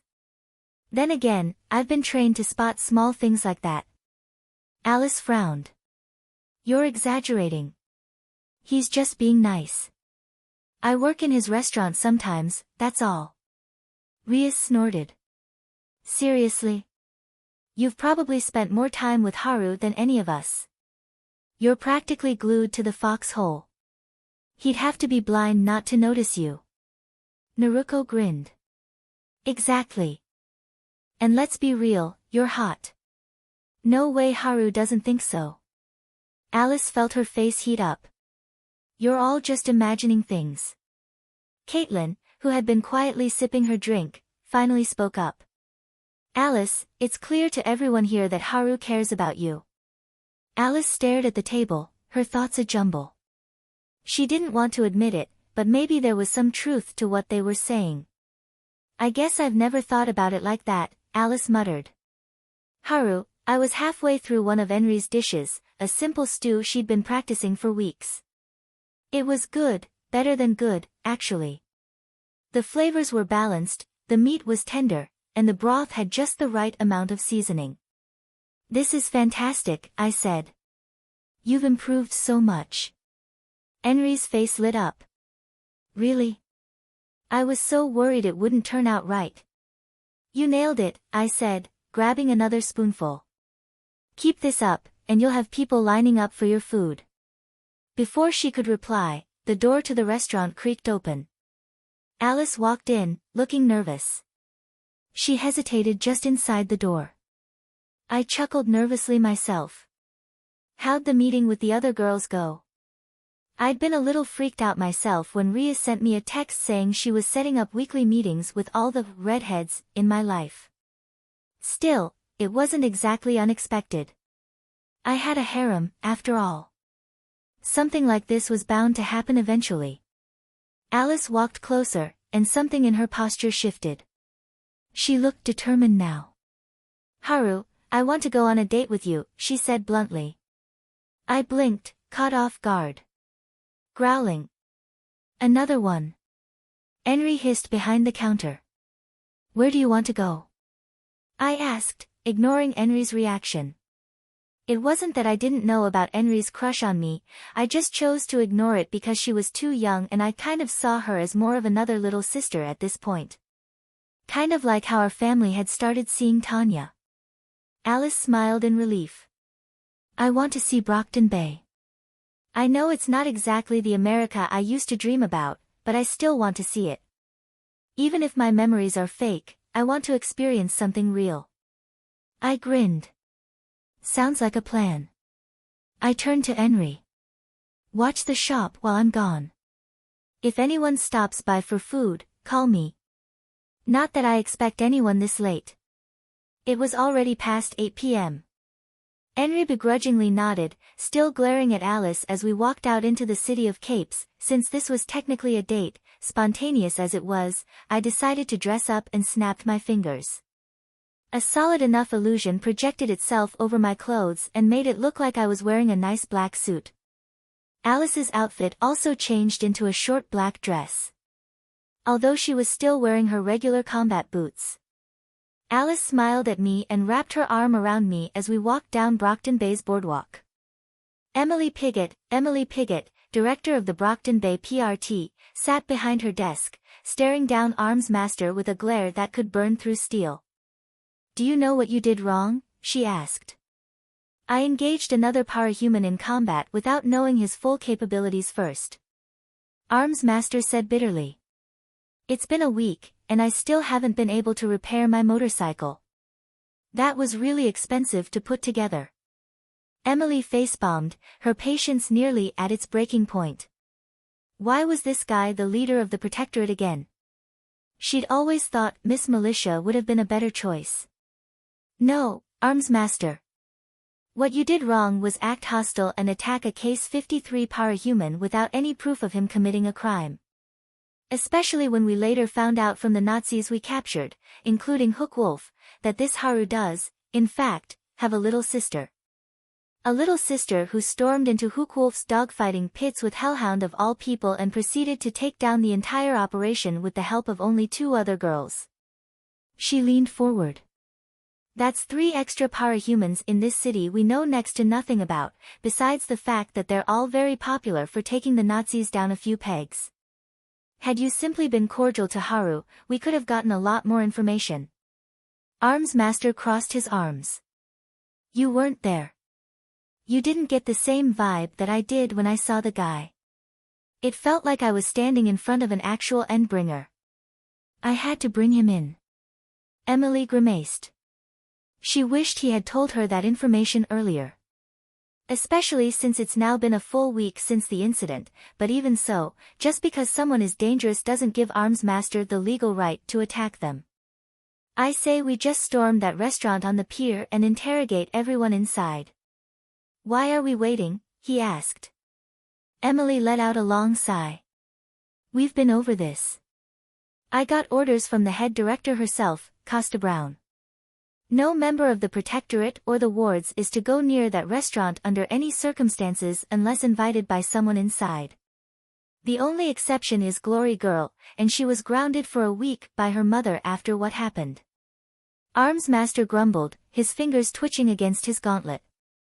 Suddenly, he pressed a finger to his helmet, activating his communicator. "Okay, stay put. I'll be right there."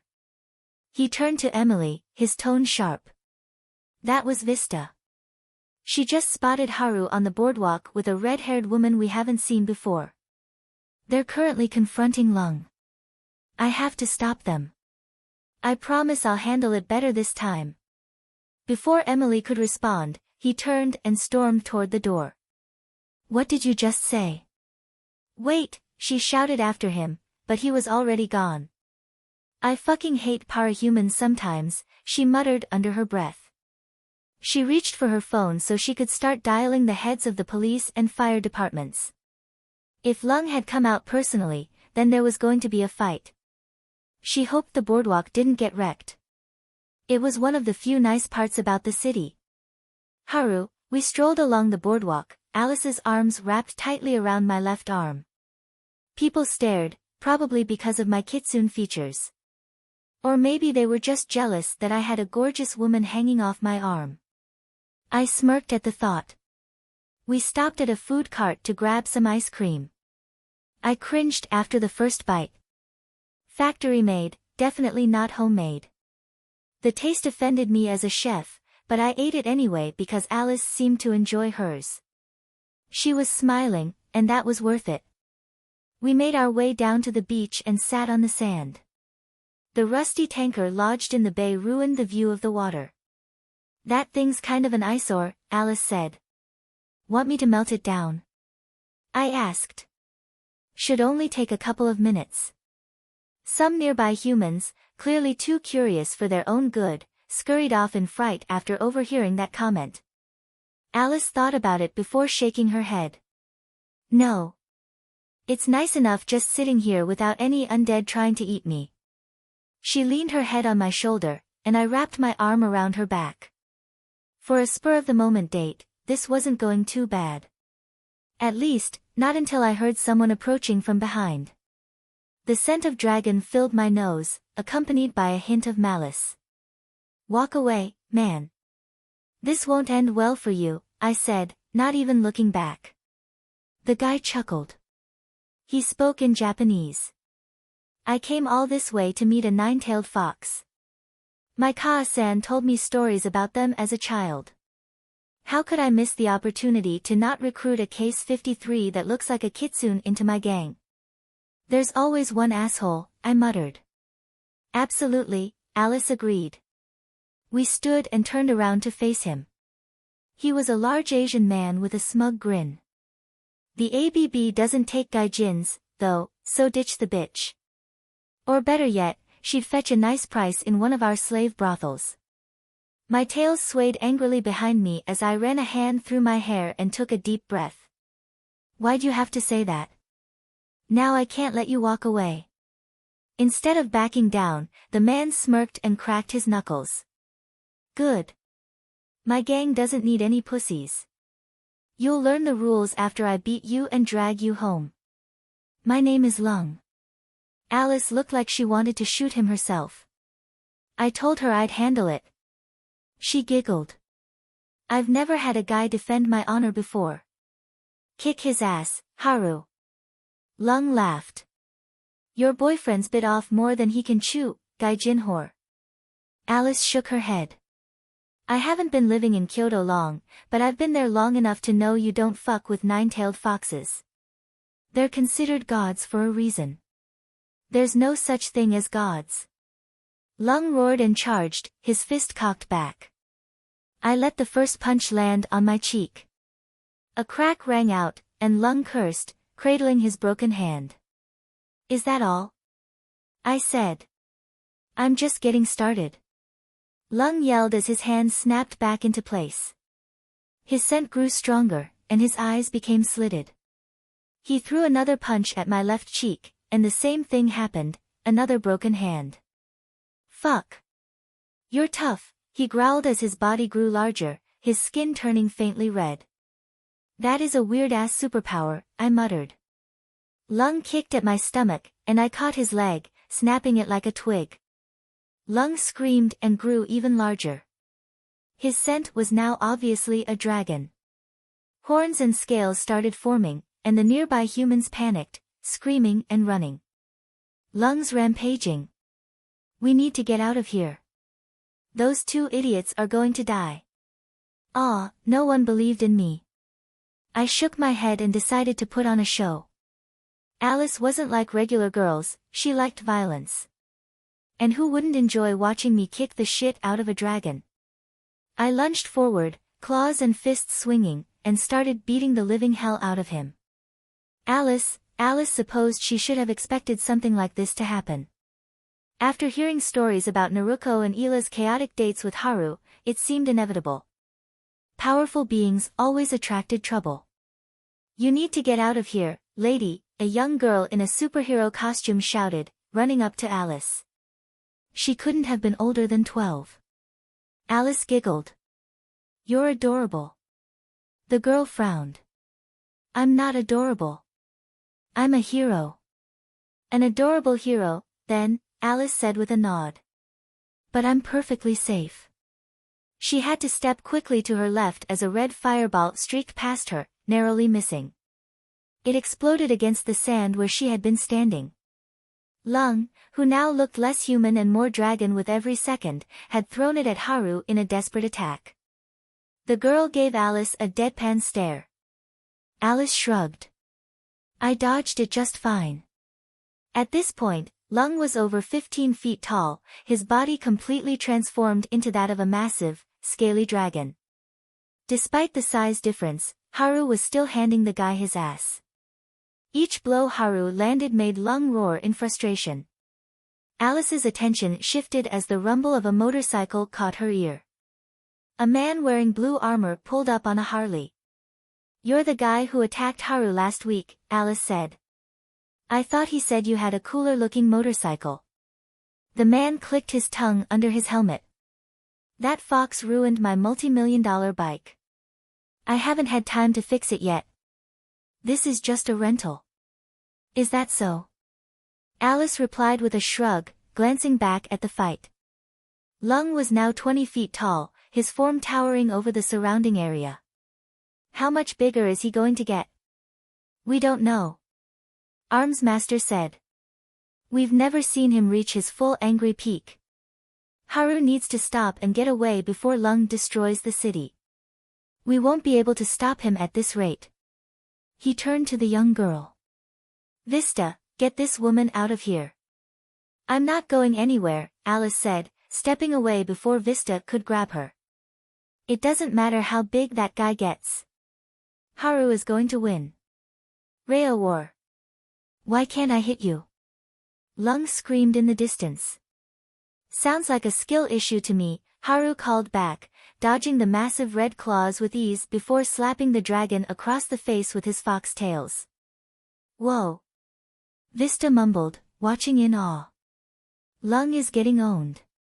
"Impossible," Armsmaster said, staring at the fight in shock.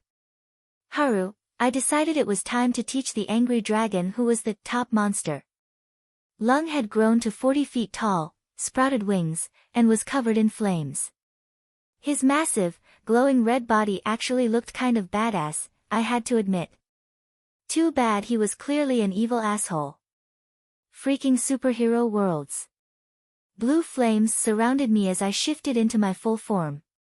My golden nine-tailed fox body towered 30 feet high, and my tail stretched out. Lung froze, staring at me with wide, reptilian eyes. "You're about to get your shit wrecked," I snarled, lunging forward. My tail slammed into him, battering his enormous body. He roared in anger, wings flapping wildly as he tried to stay upright. Lung reared back and unleashed a torrent of fire. Red flames poured over me, but they were pathetic against my form. The heat barely registered. "Is that all you've got?" I mocked, grabbing him with several tails at once. With a heave, I tossed him straight into the bay. He hit the water hard, before skipping across the surface and slamming into the massive ship out there. The collision left a huge dent in the rusted hull, but I wasn't done. I inhaled deeply and released a massive plume of blue foxfire into the bay. It exploded outward, blasting Lung's giant body further out to sea. The flames melted a gaping hole through the ship, and as I watched, the entire thing split in half, sinking a bit deeper into the water. Whoops. I'd clean it up later.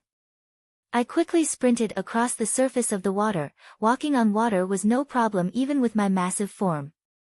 I chased after wherever I blasted Lung away to. It wasn't too much further away.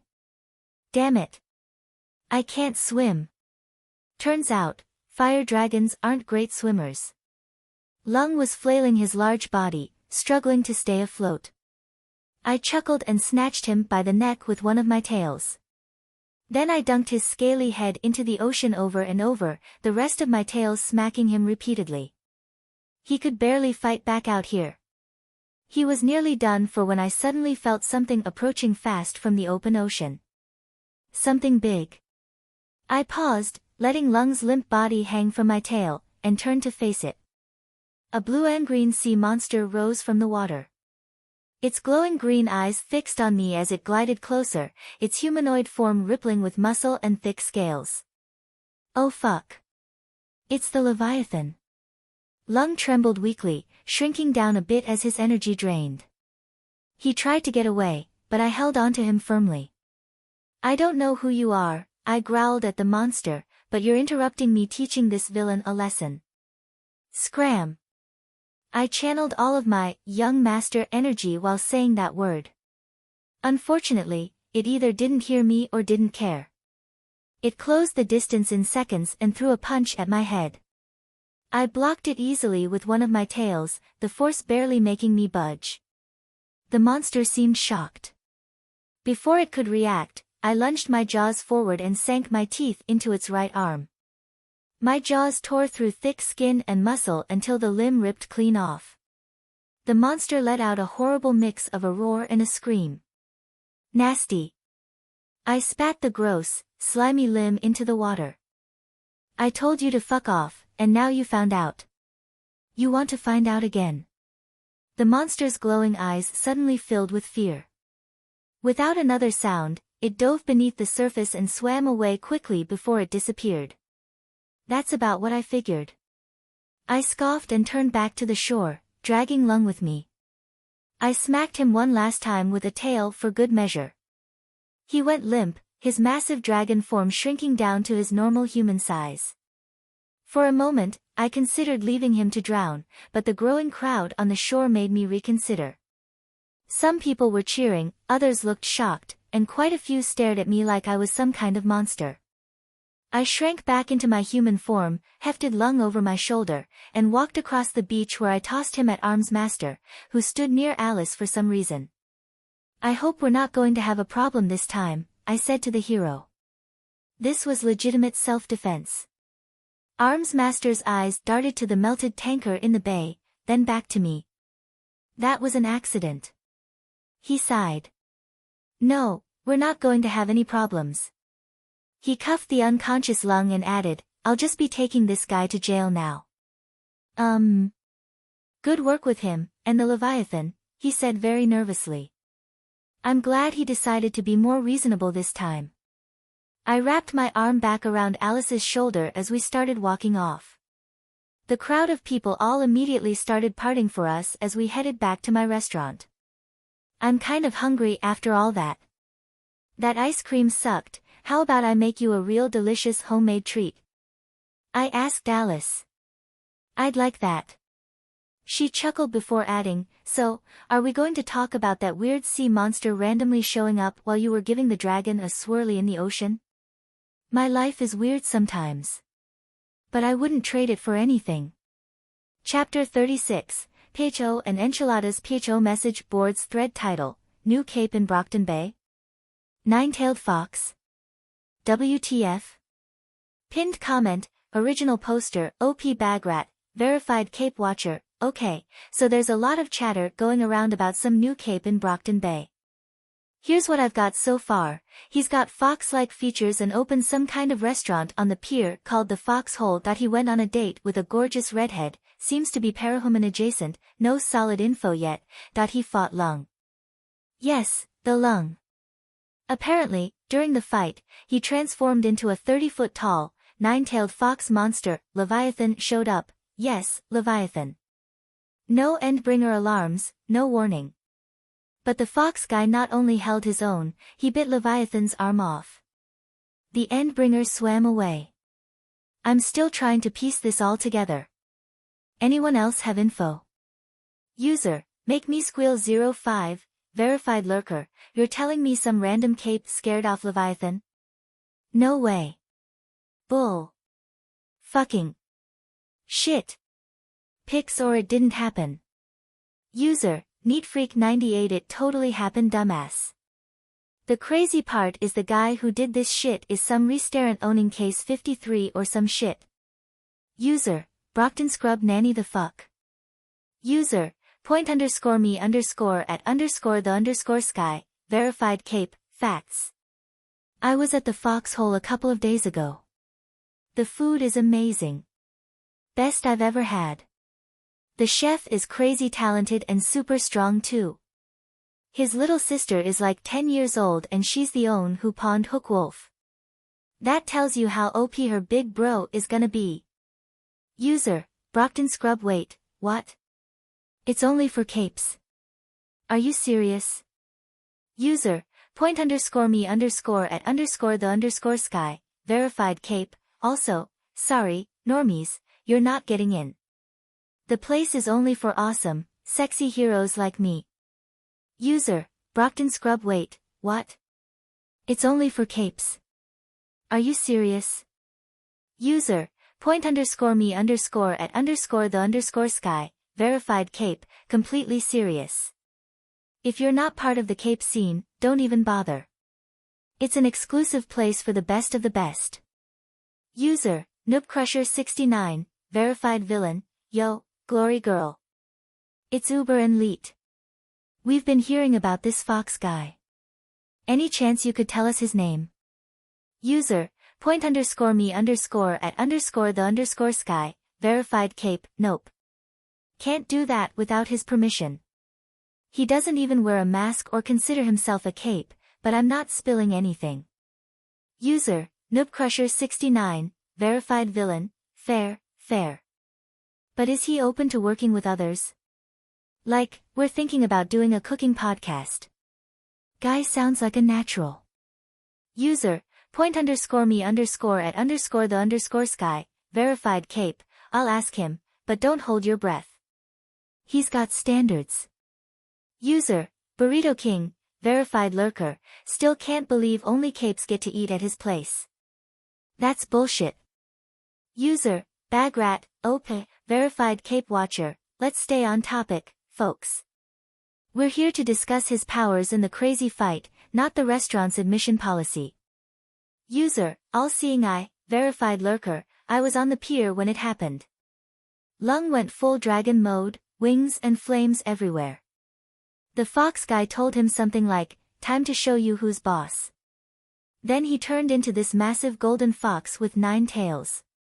It was insane. He beat Lung down like it was nothing. User, Tinker Thinker, verified lurker, and Leviathan. What about that part? User, all-seeing eye, verified lurker, yeah, Leviathan showed up out of nowhere. No alarms, no warning, just, boom, there he was. I thought I was dead. Everyone panicked, but the fox guy didn't even flinch. He told Leviathan to scram, but the Endbringer charged him instead. The fox guy blocked a punch with one of his tails, then lunged forward and tore Leviathan's arm off. The Endbringer made this awful sound and bolted. User, Susibaka at all-seeing eye, how the hell did you see something in the middle of the ocean? Are you a cape? Some kind of thinker? User, all-seeing eye, unverified thinker, none of your business, that's how. Edit, wait. Who changed my tag? I'm not a thinker. I swear. User, _me_at_the_sky, verified cape, lol, imagine being an Endbringer and getting your ass handed to you by a giant fox. Leviathan must feel so embarrassed right now. User, Narwhal Fanatic, okay, this guy needs a name. Are we calling him Fox Guy, or what? User, Bagrat, verified cape watcher, Fox Guy, is fine for now unless he gives us something official. The important thing is figuring out where he came from and what his goals are. User, CapeSpotter99, verified lurker, sounds like a rogue. Opening a restaurant and keeping it cape only doesn't scream hero or villain. User, Thinker Alert, verified lurker, if he's strong enough to fight an Endbringer and win, the Protectorate will have to reach out to him. No way they can ignore this. User, Burrito King still can't get over how unfair this is. User, _me_at_the_sky, verified cape, cry about it. Maybe if you were awesome enough to save lives on the daily, you'd get an invite. User, Taylor Rules, verified lurker, can we focus? If Leviathan showed up without the Endbringer alarms going off, what's stopping Behemoth or Scion from doing the same thing? User, Seen It All, verified lurker, good point. Honestly, it felt like Leviathan was drawn to the fight. Maybe the fox guy's power triggered something. User, Conspiracy 101, you think he's connected to the Endbringers? That's a stretch. I call BS. User, _me_at_the_sky, verified cape, doubt it. He seemed just as surprised as the rest of us. And let's be real, he was awesome out there. Just straight up badass. User, Bagrat, verified cape watcher, this thread is getting off track. Let's keep the discussion focused on the cape's abilities, actions, and potential implications for Brockton Bay. User, Fox Fanatic abilities, huge fox form, blue flames, ridiculous strength. Actions, wrecked lung, scared off Leviathan. Implications, this guy might be one of the strongest capes we've ever seen. User. Big ideas. If he's really that strong, he could change everything. Endbringers wouldn't have the same power over us if we had someone who could actually fight them. User, Noobcrusher69, verified villain. So, about that cooking podcast, you think he's into it? User, _me_at_the_sky, verified cape, I'll check. No promises.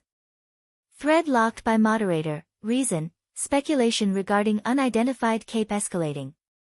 Official PRT response pending. Haru, I stood in the kitchen, my hands deep in the work of making beef enchiladas.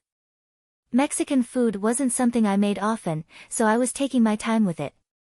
The slow sizzle of the beef as it browned in the pan, the rich smell of the onions, garlic, and the spices filling the kitchen. The sauce was simmering on the stove, rich and spicy, while I carefully layered tortillas and beef, making sure every bite would be perfect. I wasn't making this for myself, though. No, I was doing this for Mob. Yeah, Mob, the kid who had no idea what to do when it came to girls, but he had his heart in the right place.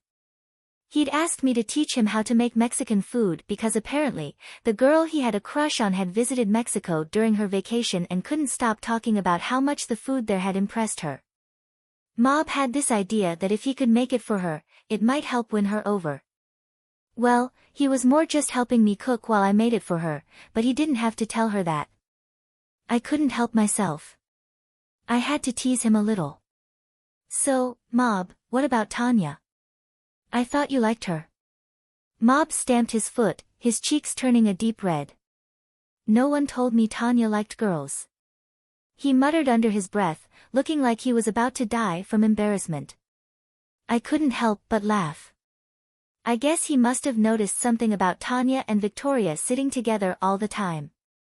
It was obvious to anyone who was paying attention that those two girls were crushing hard on each other, even if they hadn't really done anything about it yet. It wasn't like they were a couple, but the tension between them was palpable. They were just waiting for Tanya to grow up a bit more. From the bar, Ray-Jen was sipping on his sake, clearly amused at the whole situation. A real man doesn't cook for women, he teased, raising his glass. A woman cooks for them. I turned and glared at him. Just for that comment, I was cutting him off. That made Mob freeze for a second as well, like he was trying to process the ridiculousness of that statement. Then, to my surprise, Mob actually asked an honest question that almost had me dying of laughter.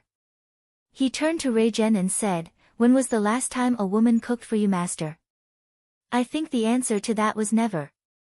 Oof, maximum emotional damage. Ray-Jen sputtered, clearly caught off guard by the question. I turned to see Ray-Jen smirking in the corner, clearly trying to recover from the emotional blow Mob had delivered. Okay, Ray-Jen said with a mock sigh. I get it, kid. But cooking for a girl you've barely ever talked to? Do you think that will make her want to date you? Mob just shrugged. I don't care. I just want to make something she'll like. I was working in the kitchen, the familiar rhythm of cooking grounding me as the sizzle of beef filled the air, the aroma of spices and cheese wafting through the restaurant. I was focused on the task, the smooth motion of my hands layering tortillas and filling them with seasoned beef, when a new voice cut through the air. That's the most adorable thing I've ever heard, a voice called out.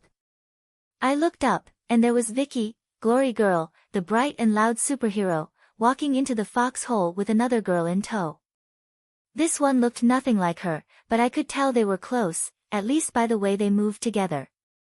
The scent of them confirmed it, family? Maybe adopted siblings. Vicky, ever the proud older sister, wasted no time introducing her companion. This is Amy, Panacea, the greatest healer cape in the world. She declared. Ah, a healer, huh? I said, nodding with genuine respect. That's impressive. Amy didn't seem to care for the praise. Whatever. She snarked, eyeing the restaurant and the smells wafting through the air. It smells like Mexican in here. I hope it doesn't suck ass. I chuckled, shaking my head. I was getting used to the snarkiness of her attitude already. Ah.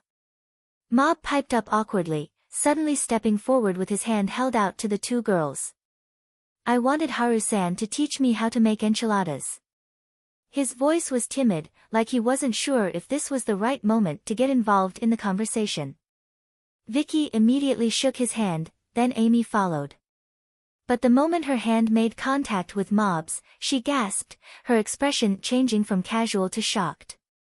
How the hell are you alive with 100% of your brain constantly operating? She asked, her eyes wide with disbelief. Mob blinked, his usual awkwardness kicking in. Ah, that's because I'm an Esper, he said, still unsure. I don't like to brag about it, though. Psychic powers don't make someone cool. Vicky sputtered in disbelief. Having powers doesn't make someone cool. What? It totally does. She was clearly thrown off by Mob's lack of excitement over his abilities. Mob shook his head. No, it doesn't. That's why I joined my school's bodybuilding club. So I can try and get a strong body instead. Then I'll be cool. His voice was quiet, but there was something endearing about it. Amy smirked at him, clearly amused. That's a good attitude to have, she said, her voice laced with a certain sharpness. I wish more people in this shithole of a city would try and be healthier. It would make my job a lot easier at least. She then looked at Mob again.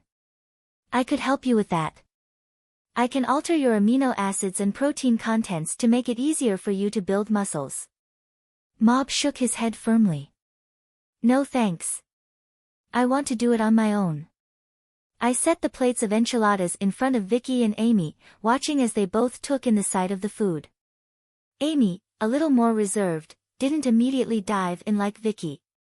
Vicky, on the other hand, wasted no time. She cut into the enchilada and took a big bite, her eyes lighting up instantly.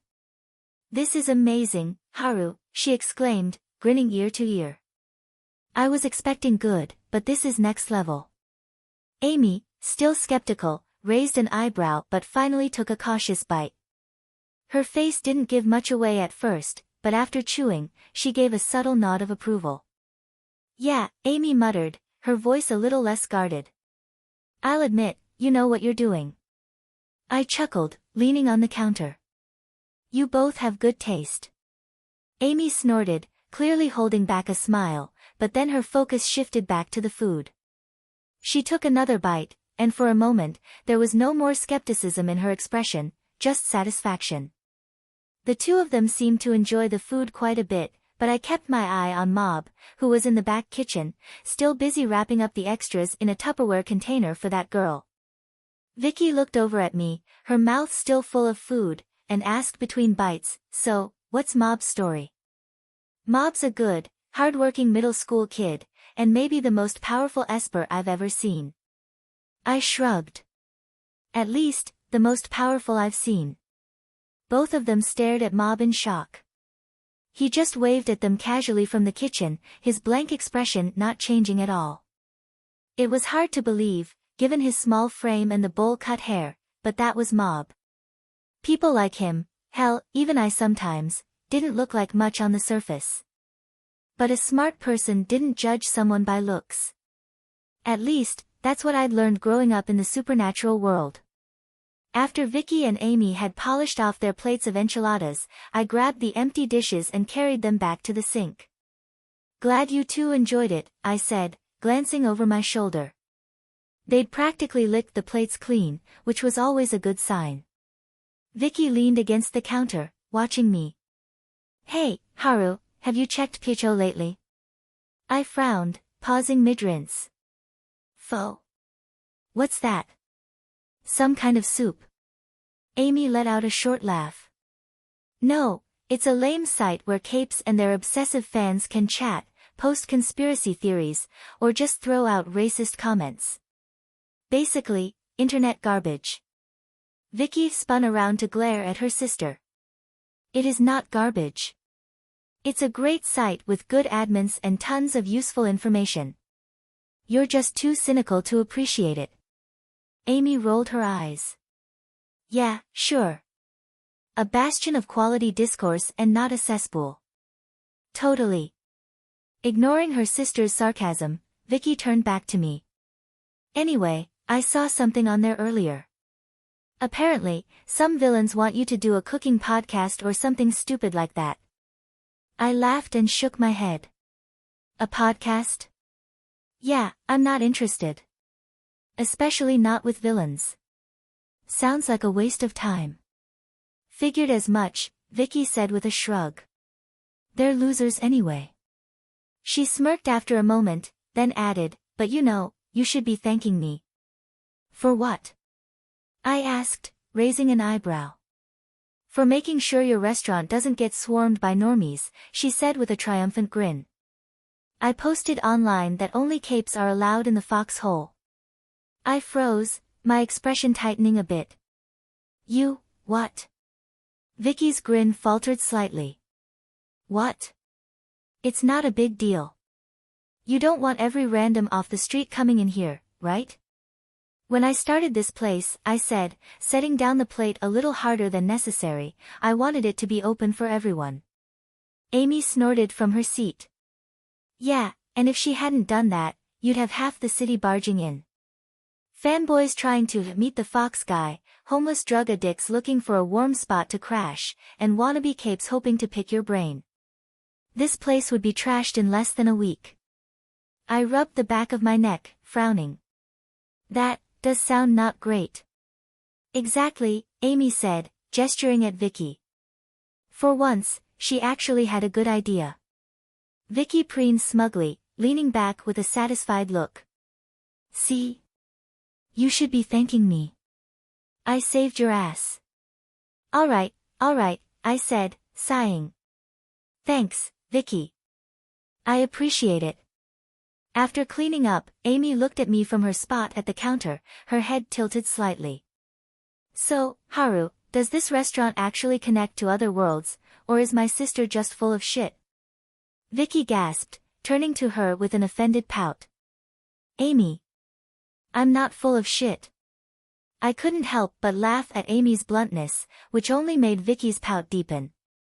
She's not wrong, Vicky. This place does connect to other worlds, I said. Amy raised an eyebrow and held out her hand. Prove it. Let me see your biology. I shrugged, stepping closer and taking her hand. Sure, knock yourself out. The moment her hand touched mine, Amy froze. Her lips parted slightly, and she let out a soft gasp, but she didn't let go. Her eyes darted back and forth as if she were seeing something no one else could. Your biology is insane, she said, her voice laced with a mix of awe and confusion. You shouldn't even exist. You don't make sense. Your cells aren't human at all, and there's enough energy in your body to basically be a walking nuclear reactor. I pulled my hand back, smirking. What can I say? I'm built different. Amy rolled her eyes. Yeah, sure. Whatever. She crossed her arms. So, Mr. Built Different, what are you going to do now? Before I could answer, Vicky cut in. Is this restaurant going to be here forever, or are you going to leave? Because, we're aware of other worlds too. We've got contact with Earth Aleph. It's like ours, but without all the bullshit. I leaned against the counter, thinking for a moment. I don't have any plans to leave. This restaurant tends to stay put unless things get too dangerous for it to keep functioning. Amy frowned. What does that mean? I gestured toward Mob, who was still in the back, carefully packing up his enchiladas. The last time that happened was when Mob over there took down God. I made sure to say the word God with heavy sarcasm, because being X wasn't God. Far from it. More like a glorified evil spirit, as far as I was concerned. Amy and Vicky both stared at Mob, their expressions swinging between disbelief and outright shock. Mob, of course, remained completely unfazed. He waved at them calmly, his face as blank as ever. Thanks. Haru, I'll be going now, Mob said. He picked up his Tupperware container, looking genuinely pleased with his enchilada stash. Ray-Jen, who had been nursing a drink at the bar this entire time, stood up and gave me a mock salute. Great food as always, Haru. Keep it up. I nodded at them both. Take care. Mob carried his container of enchiladas out the door, looking content, while Ray-Jen followed with his usual lazy stride. The door swung shut behind them, leaving me with Amy and Vicky, who were still trying to process what they'd just heard. Did that kid really? Vicky started. Yep, I interrupted. Don't think about it too hard. You'll just hurt yourself. Amy shook her head, muttering under her breath. This place is fucking nuts. I couldn't help but laugh. You're not wrong. I need details. Vicky demanded. Vicky didn't get the details she playfully demanded, despite her best efforts. Before she could press the issue, the door to the restaurant opened, and I glanced up. In walked Armsmaster. He nodded to Vicky and Amy as he made his way to the counter, then stopped in front of me and held out his hand. I shrugged and shook it. What can I do for you? Armsmaster, he said formally, though I already knew who he was. He took a breath, visibly forcing himself into something less stiff. I wanted to properly introduce myself and apologize for our initial interaction. And, of course, thank you for taking down Lung, and for stopping Leviathan. I waved him off with one of my tails. It was no problem. Armsmaster nodded, but then his tone shifted. That said, Director Emily Pigott wants to meet with you personally. I rubbed the back of my head and chuckled.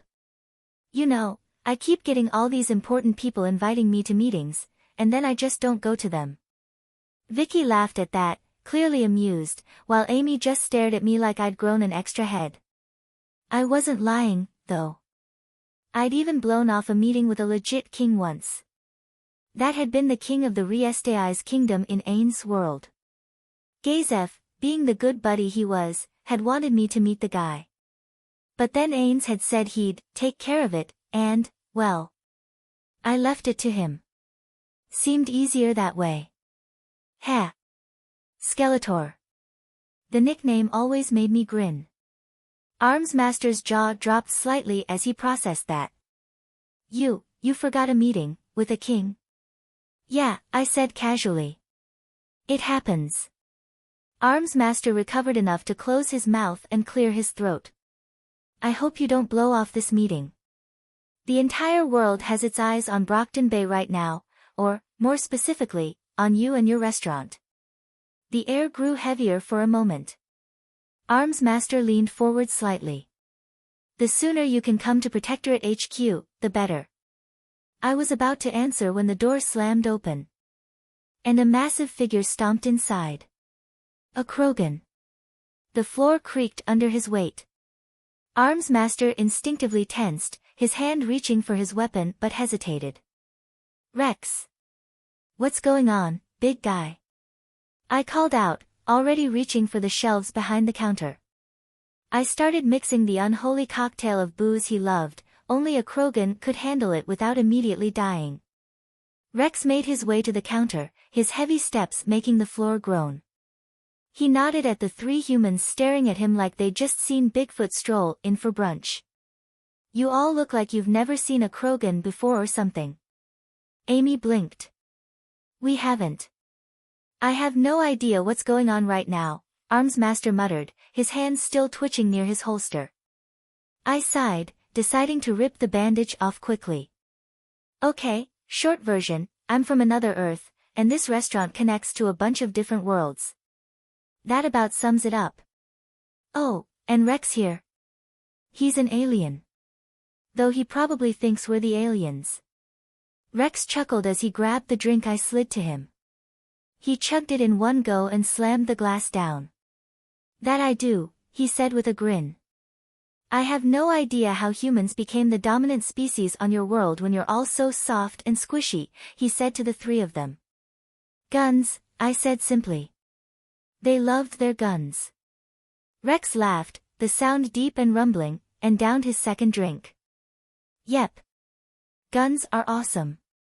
He set the empty glass down and leaned forward slightly. Where was I? Oh, right. Shepard needs your help again. I raised an eyebrow.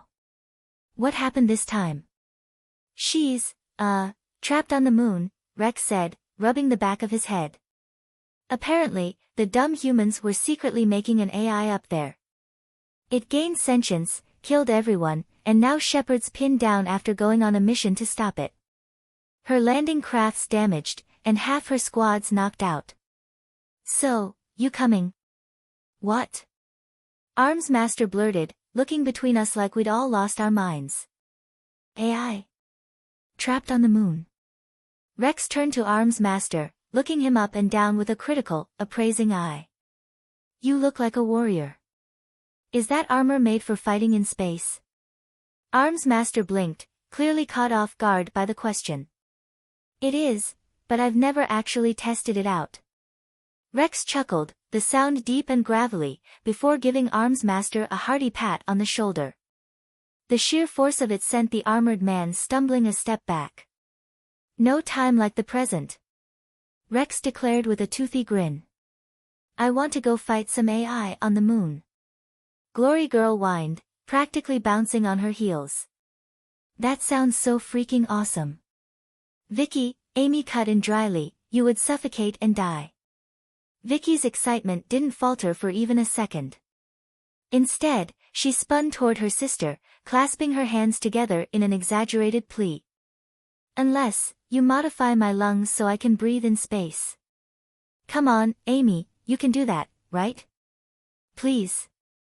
Not happening, Amy shut her down immediately, crossing her arms. Then Amy turned her sharp gaze on me, eyebrow raised. What about you? Can you even breathe in space, or do you have some magical space suit stashed away too? I paused, putting a finger to my chin thoughtfully. That's a good question. Can I breathe in space? Before I could dig into that existential mystery, a scroll appeared out of nowhere, landing with a soft thud on the counter in front of me. Ah, another message from the goddess. Convenient timing. I unrolled the scroll, and as soon as I did, a flash of light erupted from it. Strange energy seeped into my body, a sensation like a cool breeze coursing through every cell. I could feel something shift inside me, like an unseen switch being flipped. The scroll itself was brief and to the point, you can now. I shrugged and stored the scroll in my inventory without a second thought. Good enough for me, I declared, stepping around the counter with a grin. Time to go rescue my space girlfriend again. The room was silent for a beat, except for Rex's amused chuckle. Well, I guess that settles it. Let's go, Haru. Shepard's not going to wait forever. You two new guy, he said while dragging a very confused Armsmaster behind us. What is happening? Chapter 37, Recruitment, Haru. I stood on the surface of the moon, staring back at the earth. My tail swayed lazily behind me as I took in the breathtaking view. It was surreal, this quiet, desolate place with the blue and green orb hanging in the void above. For a moment, I just let myself take it all in. Space. The final frontier. These are the voyages of the restaurant The Foxhole. Its mission, to spread delicious food all over the multiverse, to explore strange new dimensions, to seek out unique flavors and diverse palates, to boldly serve where no chef has cooked before. I recited to myself with a grin. Oh my God, please stop, Shepard whined next to me. She was standing in a slim, high-tech space suit with her visor up to reveal her exasperated expression. That show came out over 100 years ago and is so dated now. I chuckled. Not to me, it's not. Shepard sighed, but there was a playful edge to it. Whatever. Hey, thanks for rescuing me and my crew. I know Wrex and that weird guy with the halberd helped, but you pretty much steamrolled over all the killer drones that AI sent after us, she said, stepping closer and giving me a hug. My tails wagged instinctively as I hugged her back. No problem, Jane. She leaned back, giving me a curious look. Okay, so how are you even standing on the moon without a spacesuit? Don't you need to breathe? I tilted my head. I am breathing, I pointed out. She leaned in slightly, her brow furrowed as she observed my chest rising and falling. Huh, so you are. What exactly are you breathing, then? Because there's no air here. I shrugged. I'm breathing, pure magic. Or something. I don't know. It was the truth, and honestly, it didn't bother me. I'd grown to trust that strange goddess, even though I had no idea who she was and had never met her. Shepard shook her head, clearly bemused. That's very weird. Then again, as an N7, I was trained to be a spy and a soldier. Trust doesn't exactly come easy for me. Either way, I suppose we should head back now. Everyone's waiting for us. I turned around and spotted Wrex smirking at me, his hulking frame impossible to miss, and Armsmaster, who had finally chilled out a bit after fighting through an army of killer robots and drones, and then rescue Shepard's crew, a mix of humans and aliens from an alternate reality that Armsmaster clearly hadn't been prepared to process. Yeah, it was a lot. And I had no doubt Armsmaster was going to have many, many questions. Questions that someone else could answer. I wrapped my arm around Shepard as she leaned her head on my shoulder. Together, we walked back to the shuttle. Our group made it back to the Normandy. It was a happy ending, except for the fact that Tevos was standing in the middle of the ship making Shepard's whole crew very nervous. Oh, welcome back, Commander, Joker said awkwardly from his station. Yeah, there's a council member here. Ah, shit, Shepard muttered with a wistful sigh. She quickly slapped on a fake smile and stepped forward. Hey there, boss. What are you doing here? And how are you even here? Don't you, never leave the Citadel? Tevos smirked, there was a playful glint in her eye. I thought it would be prudent to check in on the latest Spectre's status, especially since doing so is incredibly easy. All I have to do is walk through a couple of doors in the foxhole to arrive on the Normandy. That sounds like a massive security issue in hindsight, Joker pointed out. Shepard tried to play it cool, ignoring Joker's comment. So, would you like a tour of the ship? She asked Tevos with a forced cheerfulness. Tevos shook her head, her polite smile not quite reaching her eyes. No, thank you. I'd much rather hear about your latest unsanctioned mission to Earth's only moon. I believe I heard something about humanity secretly creating an AI, despite it being forbidden by council law, and then, to no one's surprise, the AI turned hostile and killed everyone on the entire lunar surface. Yeah, that about sums it up, Shepard admitted, her fake smile faltering. I thought so, Tevos said simply as she placed a hand on Shepard's shoulder and began leading her toward a private room. It was clear Shepard was about to be thoroughly grilled for all the details. I watched them go, shrugging to myself. The Systems Alliance was probably in deep shit for this one, but honestly, not my problem. Turning to Wrex, I smirked. You want to get another drink? Damn right I do, he said with a toothy grin. Come on, new guy. You fought well with that weird weapon. Now let's get shit-faced. Wrex said to Armsmaster. Alright, screw it. Armsmaster was just going with the flow at this point. A very drunk Armsmaster and Wrex stumbled out of the restaurant about an hour later. Not before Armsmaster managed to get me to promise, with his slurred insistence, to actually meet up with director Emily Piggott. And not blow her off. I'll do my best, I said, waving them out with one of my tails. Watching them disappear was equal parts amusing and a relief. Rex's drinking habits could put a brewery out of business, and Armsmaster wasn't exactly a lightweight either, apparently. Or maybe the guy just decided to really let go today. As I turned back to the bar, Henry walked over, clutching her nose and wrinkling it in clear discomfort. The stench of alcohol can be too much sometimes, she complained, her voice muffled by her hand. Especially with what Wrex drank. I winced slightly and nodded. Yeah, sorry about that. I'll look into commissioning some yokai to set up wards around the bar to block the heavier smells.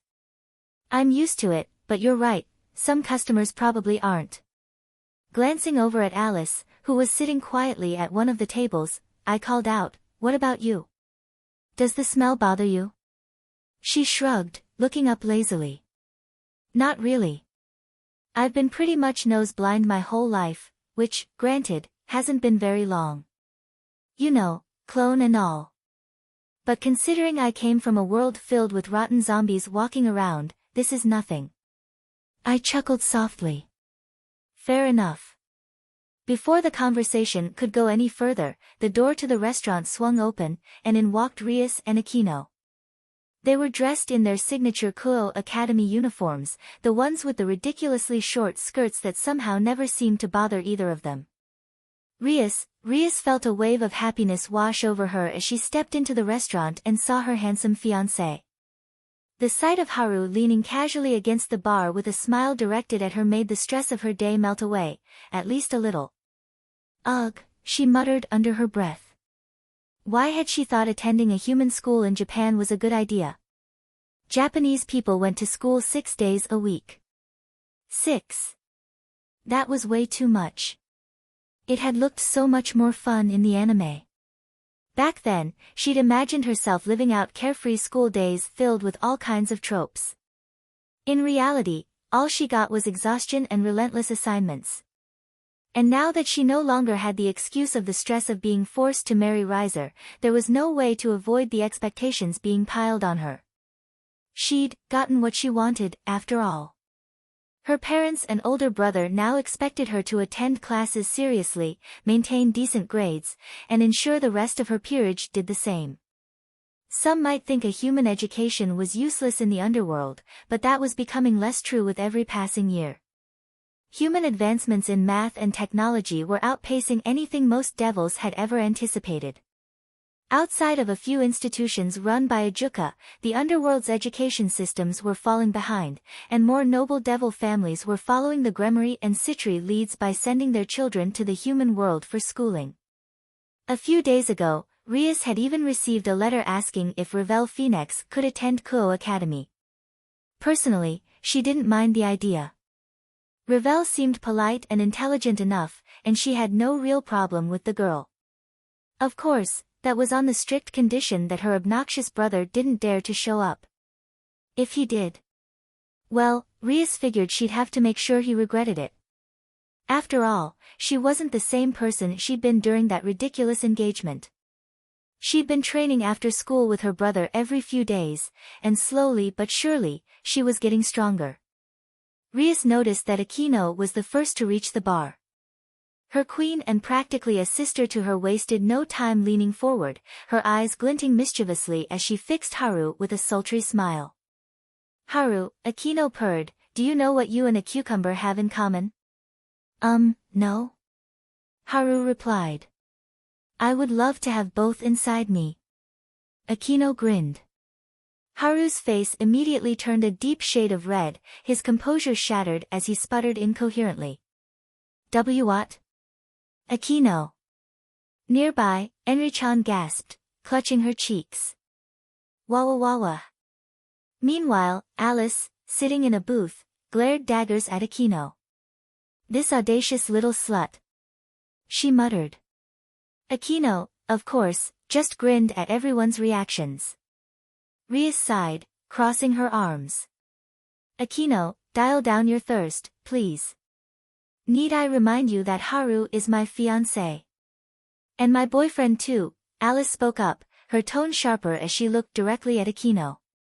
Rias's expression softened into a warm smile as she turned to Alice.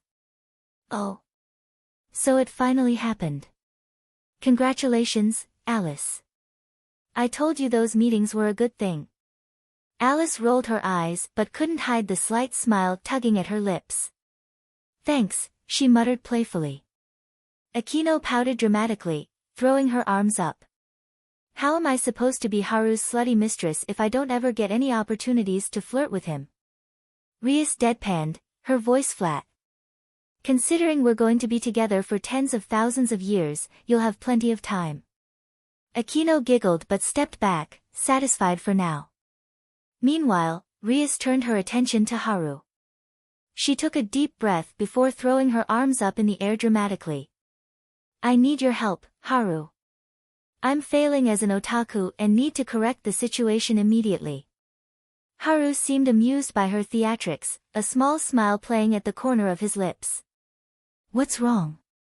Rias leaned on the counter, glancing at Haru with a dramatic sigh. The foxhole gives me access to all these awesome isekai worlds, and yet I've failed to recruit a single otherworlder into my peerage. Isn't that a travesty? She exclaimed, throwing her hands up in frustration. Haru chuckled at her antics, his tail swaying lazily behind him. He turned his attention to Enri, who was busy tidying up nearby. Maybe you can recruit Enri over here? Haru suggested with a playful grin. Rias paused, tapping her chin as she considered the idea. Enri was a sweet girl, no doubt about it. She had a good sense of when to stand up for herself and was steadily becoming a skilled cook under Haru's guidance. There was potential there. She could go far as one of Rias's servants. Before Rias could voice her thoughts, Enri's reaction was immediate and vehement. No way. I only want to serve under Lord Haru. Era. Akino giggled, her voice dripping with amusement. I'm sure she would love to serve under you, Haru, she teased, emphasizing the word under, in a way that made Enri's face turn a deep shade of red.